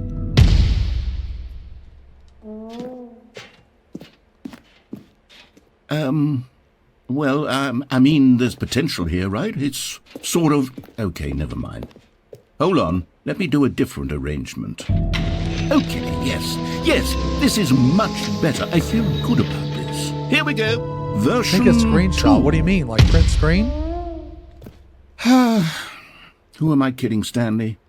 This isn't a coherent video game at all. It's a lot of gags. And I do very much enjoy creating gags, but they don't add up to anything. I wanted more than anything to create a sequel that would capture all the magic of the first game. I wanted fans to love it. Oh, there was no a matter sign how saying good no these gags screenshots. are, they wouldn't Okay. stand I on didn't their see it. own. They would need the structure and the gameplay of the original. Wait, maybe that's it. I can take the original Stanley Parable and simply, well, insert a few of my new features into it. Tastefully, of course. With respect. With care for the vision and integrity of the original game. Would it possibly work? I suppose it could. But it would need a really, Dude, that really ending where you hit tremendous the skip title button screen. was fucking a awesome. title screen that says with bold and uncompromising conviction, this is Did you pee in the bucket? the Stanley Parable 2. Let me see if I can whip something up. All right, perfect. Go ahead. Take a look.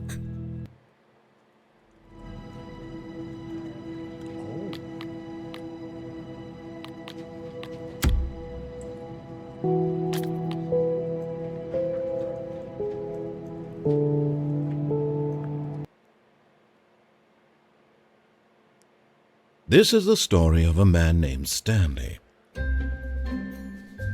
Stanley worked for a company in a big building where he was employee number 427. Employee Is number that the end of it? 427's job was simple. He sat at his desk in room 427 and he pushed buttons on a keyboard. Orders came to him through a monitor on his desk, telling him what buttons to push, how long to push them, and in what order. This is what employee 427 did every day of every month of every year. And although others might have considered it soul-rending, Stanley relished every moment that the orders came in. As as though he had been made exactly for this job. And Stanley was happy. And then one day, something very peculiar happened.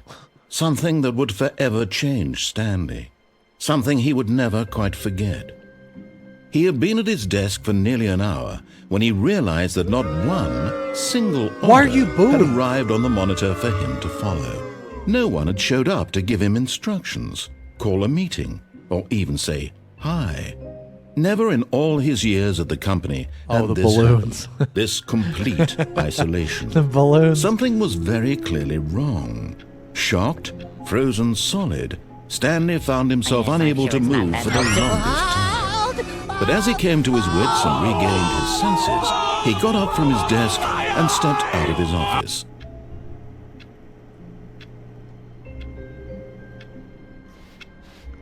All of his co-workers were gone. What could it mean? Stanley decided to go to the meeting room. Perhaps he had simply missed a memo.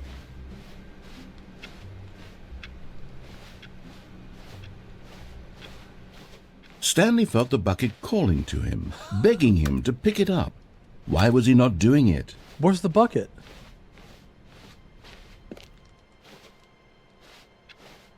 Oh, Stanley picked up the bucket. sorry.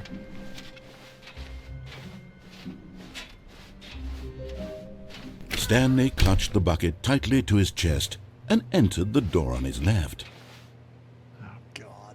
Here we fucking go again. We going left or right? I don't know. This was not the correct way to the meeting room, but Stanley had felt the bucket calling to him, telling him that the employee lounge was Okay. simply the place to be. And here it was. Had the bucket turned out to be correct? Was this better than the meeting room? Yes, Stanley thought to himself. Yes, perhaps it truly was. How insightful the bucket turned out to be. No, never mind. The bucket was wrong.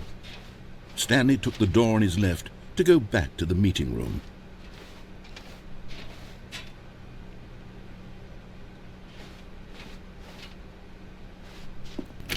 No, Said the bucket.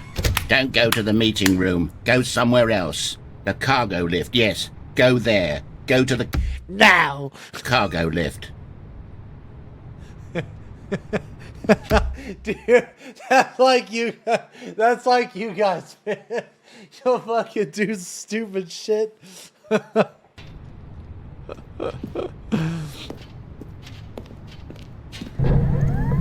Good, said the bucket. Now ride the lift all the way to the top.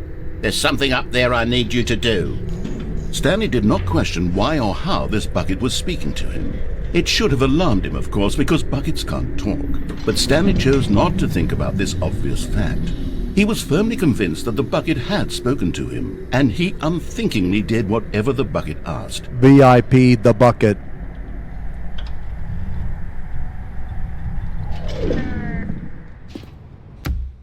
Can we give the bucket a cute ribbon? Well, I mean,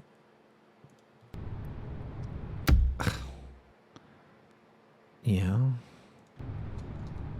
In here. Said the bucket. Go into this dark room over here. Stanley once again obeyed blindly.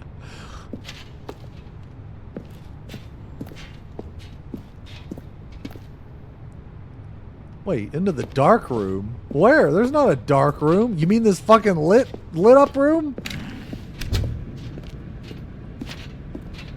It's a cute bucket. Now pick up the phone. Said the bucket. Pick up the phone and it will take us back home where we can go about life together.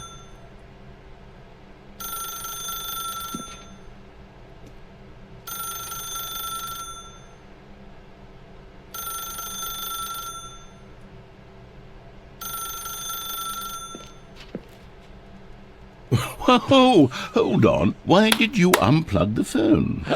Were you trying to resist the bucket's orders? Stanley, I was joking. Obviously, the bucket isn't talking to you and telling you to do things. Buckets can't talk. It was a joke. Don't you get the joke? It's funny, Stanley. A talking bucket. Can't you see? Oh, goodness. I must have really bungled up the delivery if you actually took me seriously. Where did I mess up the joke? Should I have paused for longer or spoken quicker? Comedic timing is so difficult. I wish I were better at it. But there isn't exactly an instructional video on comedy that one can watch to fully... Oh, wait, yes, there is. It's sitting right here. Let's take a look. What is comedic timing? What is comedic timing? How does it work? How long... Now, see, you guys really need to pay attention to this because you guys are really unfunny. Now, you try to be funny, okay? You try to be funny, but now, this guy stinks! but you need some tips and some pointers, okay? If you want to be funny like me, all right, bro. How long should it last? How can it be used to effectively silence your political enemies? And more importantly, can it be taught in its entirety? Shut up, bitch! How can it be used to silence your political enemies? Within 90 seconds. Thankfully, the answer to all of these questions is yes. Let's dive deeper. If you've ever told a joke or made someone laugh, in all likelihood, you did it while standing 50 to 80 centimeters from them in a room of no more than 76 degrees Fahrenheit, with one of your arms raised straight upward at a 15-degree angle from your body. These are the optimal conditions for good comedic timing. To begin the joke, start by stating and spelling your name. Next, provide a brief synopsis of the joke, including the specific times at which the recipient of the joke will laugh, and then spell out your name a second time. With these steps complete, it's time to begin the humor. Speak the entire joke in no more than 18 seconds and no less than 13 and a half, pausing only for bathroom breaks when necessary. When the joke has concluded, it is customary to inform your listener that the joke is over by declaring in your loudest possible voice, "I'm dunny with the funny." Let's practice screaming, "I'm dunny with the funny" now. I'm dunny with the funny. Good. This saying is a perfect example of expectations management, which is the cornerstone of good comedy. Finally, it's time to... Okay, hold on. I'm going to try this. Xeno, Xeno. Ding, ding, ding, ding, ding, ding, ding. Ding, ding, ding, ding, ding, ding, ding. Ding, ding, ding, ding, ding, ding, ding. Do you know what that sound is? Bathroom break.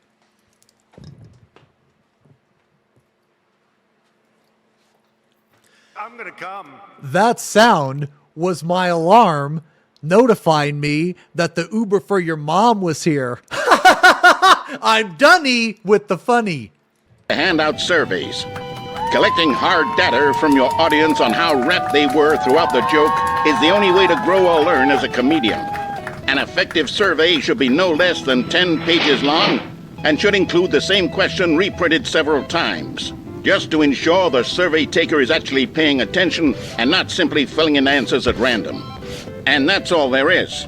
With these strategies at your disposal, you'll have audiences doubled over in laughter and even tripled over in laughter in no time. Hey, look, they put a bald guy in here. I appreciate that. Time at all. Just remember to let them stop laughing at some point, you gut-busting little scamp. After all, we're each of us needed on the front lines of the war to fight the 12-legged invader who threaten our very existence, and who very likely die in a hailstorm of bullets and mandibles. All of us must be prepared to give our lives to this noble cause, just as our children must do after us, and their children after them. Godspeed, and may Earth reign supreme. Hey, goodness, this video is a little outdated, isn't it? Well, no matter. I think the fundamentals of proper comedic timing are still as relevant today as they were back then. So with that in mind, I believe the only way forward is for us to return to the two doors and walk through all of this again, so I can try telling my story with more appropriate comedic delivery. Come along, let's head back.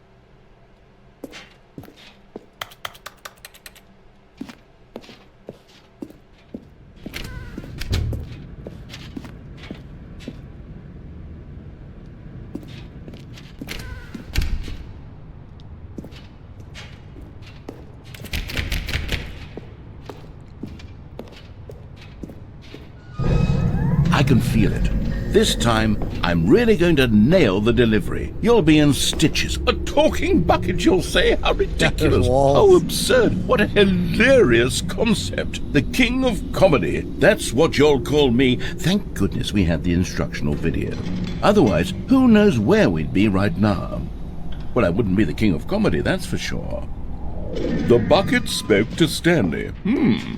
The bucket spoke. The bucket spoke. Oh, I'll figure it out on the fly. No need to overthink things.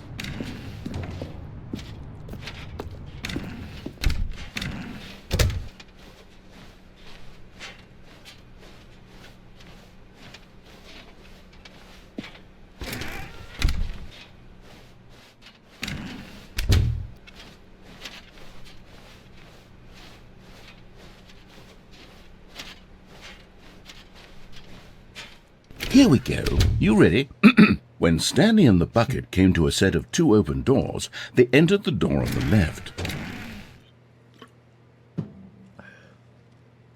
I really want to go on the right.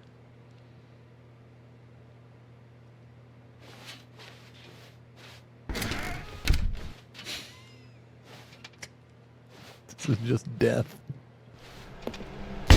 What? We're back at the phone already? No, what's going on? There were supposed to be several rooms leading up to this. There was supposed to be a build-up to this point, a dramatic display of remarkable comedic wit which culminates in this scene with the phone. But now the timing's completely off. The joke will never land. Well, not the way it was meant to. And it's all my fault. I must have forgotten that the phone room comes immediately after the 2 doors room. What an egregious mistake. I've made a fool of myself. I don't deserve the title of King of Comedy. I'm nothing. I'm not even the lowliest joke-telling whelp. I think I need to go back and rewatch that instructional video again.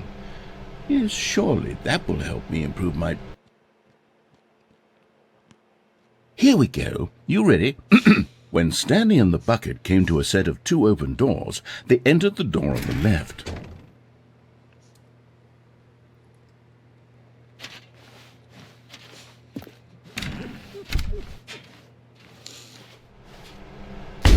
What? We're back at the phone already? No. Here we go. You ready? When Stanley and the bucket came to a set of 2 open doors, they entered the door on the left. One more time.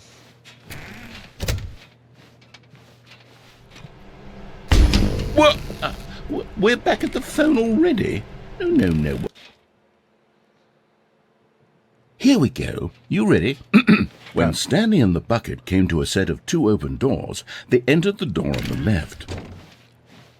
No. You were supposed to go through the door on the right, leading back to the phone.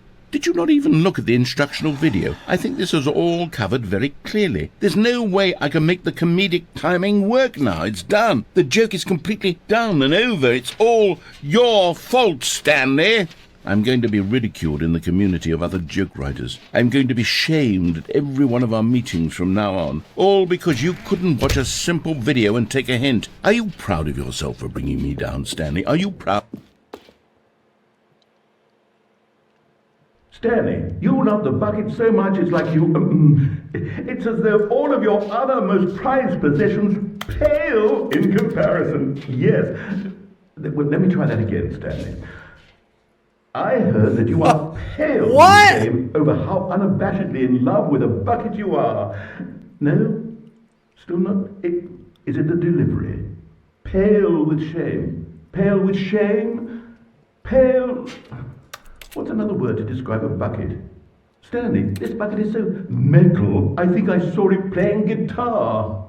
No. Okay. No. We're getting away from making fun of Stanley's obsession with the bucket, which was the whole point of this. I'm no good at these jokes.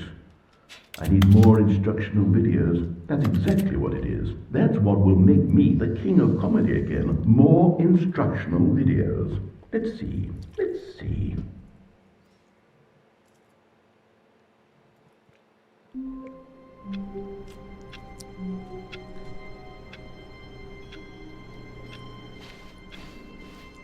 How long was I sitting there? Stanley wondered to himself. Minutes? Days? Oh, this is new. Centuries? Did something crucial happen while my senses were turned? He made a note to be more careful with time from now on.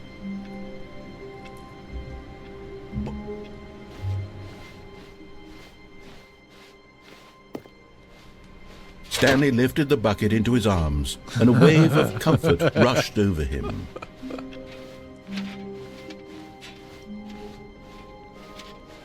Stanley clutched the bucket tightly to his chest and entered the door on his left.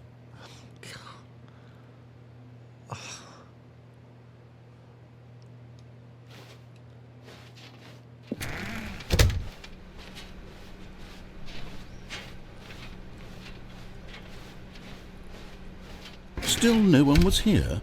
Stanley needed the bucket's warmth and comfort now more than ever. Perhaps his boss's office was where he'd find answers. Oh, Stanley, can you feel it? The broom closet. It wants the bucket.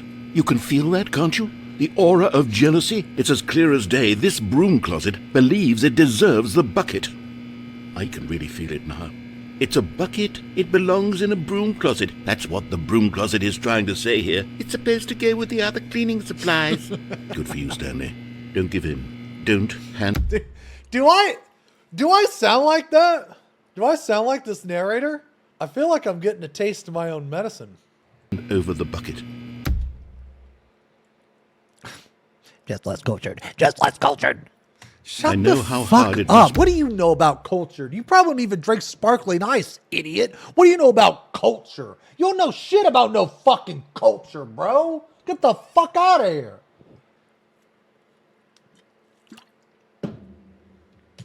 Be, given the pressure that the broom closet is putting on your shoulders right now, but you have to be strong. This is your bucket. This is your companion and lifelong friend. You can't hand it over. Oh no. We're getting into name-calling now, it seems. Is this how low the broom closet has sunk, that it has to resort to this stream of petty insults simply in order to get you to hand over the bucket? Stanley, I never liked this broom closet for a variety of reasons, but even this is worse than I had imagined. And wait, now the broom closet has the gall to imply that you and the bucket are not truly deep and lasting friends? That your relationship is purely superficial and convenient? That your life is so banal and meaningless that you'd feel the same sort of kinship towards any inanimate object The word banal has anal in it. which happened to lay in your path in an even partially enticing manner? Well, I never. Go on, Stanley. Lay into it. Really tell the broom closet off for its demeaning comments. Expand on the wide variety of experiences you and the bucket have shared together. Go through each of them point by point. Share your journal entries detailing the rich emotional landscape of your feelings for the bucket as they have changed and evolved over the years. Let him have it.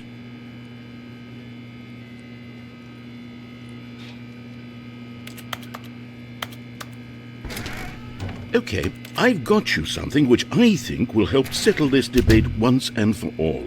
Here we go. There. Oh, shit! Now it's settled. No more debate, no more discussion. Okay. Take a hike, broom closet, with all your meandering philosophical diatribes about the nature of cleaning supplies and their relationship to broom closets in the natural order of things.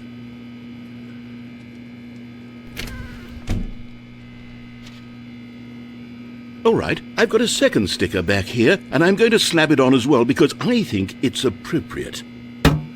You see?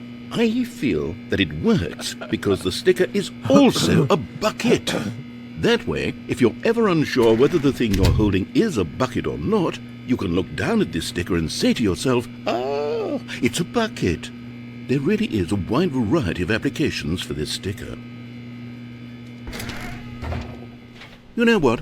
I could take the name-calling and the dismissal of your kinship with the bucket, but now the broom closet is just giving us the silent treatment, and to be honest, I'm sick of the pettiness on display.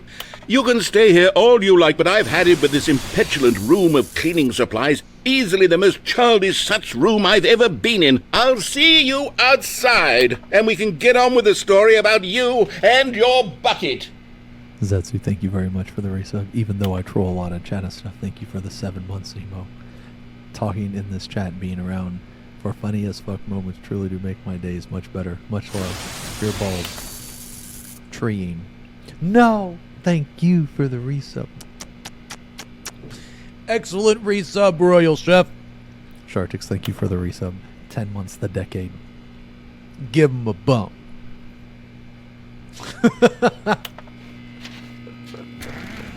Hell yeah.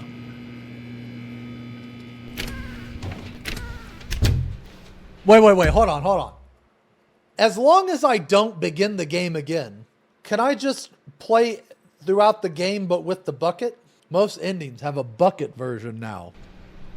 Okay. Coming to a staircase, Stanley and the bucket walked upstairs to the boss's office. Okay.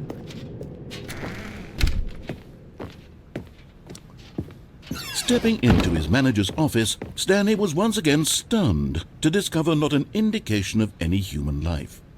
Crushed by the weight of this revelation, Stanley may have broken down into an emotional dumpster fire if not for the soothing presence of the bucket.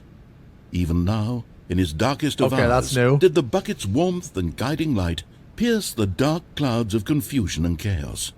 It would be with him always. The bucket would. And he knew it. The two of them were inseparable. At this point, Stanley was so absorbed in the tender spiritual connection he shared with the bucket that he didn't notice the keypad behind the boss's desk. Nor in his bliss of simply being near the bucket did he have any notion that the PIN number for the keypad was 2845. But Stanley guessed the correct code by sheer luck.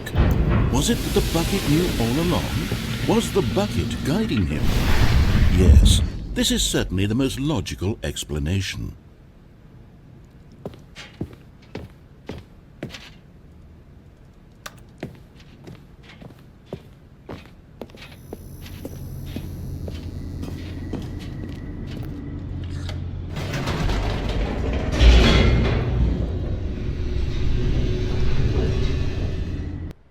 Yeah, we went back up and down. The elevator raced downward, plummeting towards an unknown fate. It would be all Stanley could do to keep himself together, if I not want to for hit the switch bucket. with the bucket. Soothing him, comforting him, reassuring that in this darkest moment of uncertainty, he would be all right. The bucket is here for you, Stanley. Everything will be fine. Stanley and the bucket walked straight ahead through the large door that read, Mind Control Facility.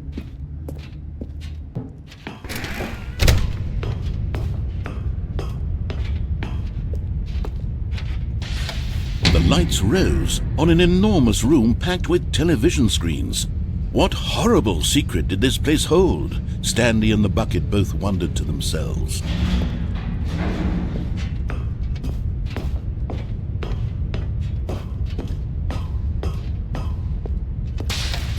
The monitors jumped to life, and Stanley nearly dropped the bucket in shock. Everyone in the office was being videotaped, monitored like guinea pigs. The bucket had never seen anything like this, and it very nearly burst into tears as Stanley cradled it gently, reassuring it that everything would be fine.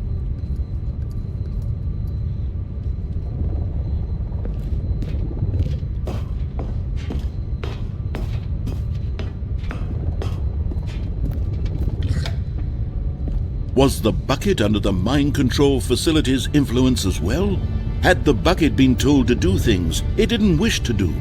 What kinds of things does a bucket want to do? This is or so not stupid. Want to do in the first place?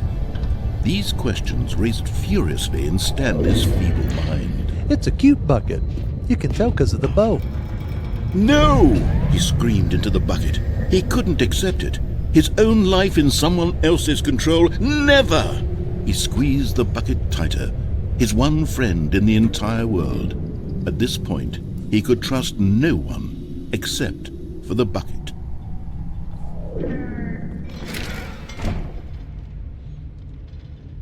But here was the proof. The heart of the operation. Controls labeled with emotions, happy or sad or content. Walking, eating, working, all of it monitored and commanded from this very place. And as the cold reality of his past began to sink in, Stanley decided that this machinery would never again exert its terrible power over another human life. For he and the bucket would dismantle the controls for good. Two best friends, Stanley and the bucket, up against the world.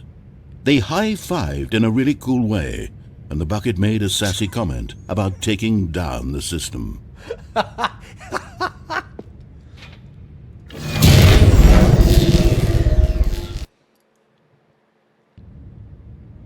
Stanley and the bucket waited in blackness. Was it over? Excuse me. Yes, they had done it. Stanley and the bucket had defeated their greatest and darkest enemy, freed themselves from the tyrannical grip of the evil mind control machine. Freedom was now mere moments away. Excitedly, the two of them began to discuss the kind of life they wanted to live once they stepped through this massive door. The bucket wanted to learn to roller skate. Stanley wanted to sneeze in every country on Earth. Both of them wanted to begin watching a movie, any movie, but then stop it halfway through and begin watching it in reverse from the end. True, it was a simple life they envisioned, but it was one they'd lived together, with one another to lean on, to trust, to support, and What? Wait. What was happening? Why had the door stopped? Was Stanley and the bucket not about to be freed? An unbearable silence filled the room, lingering in uncertainty, until finally the truth hit Stanley square in the face. This building did not want the bucket to leave. Even the facility itself recognized the incredible calming presence of the bucket, needed the soothing warmth of the bucket, would go to any lengths not to part with the bucket. No. Stanley can't leave this place. Not while he has such a precious bucket in his arms. Not while this building has anything to say about it. Stanley realized he would never again leave this very room. But at least he has the bucket. To be trapped eternally in darkness isn't really so bad, Stanley thought to himself. As long as I have my bucket with me, right? I'll be okay, won't I? Stanley gulped. Very soon now, he was about to find out. Oh my God. What?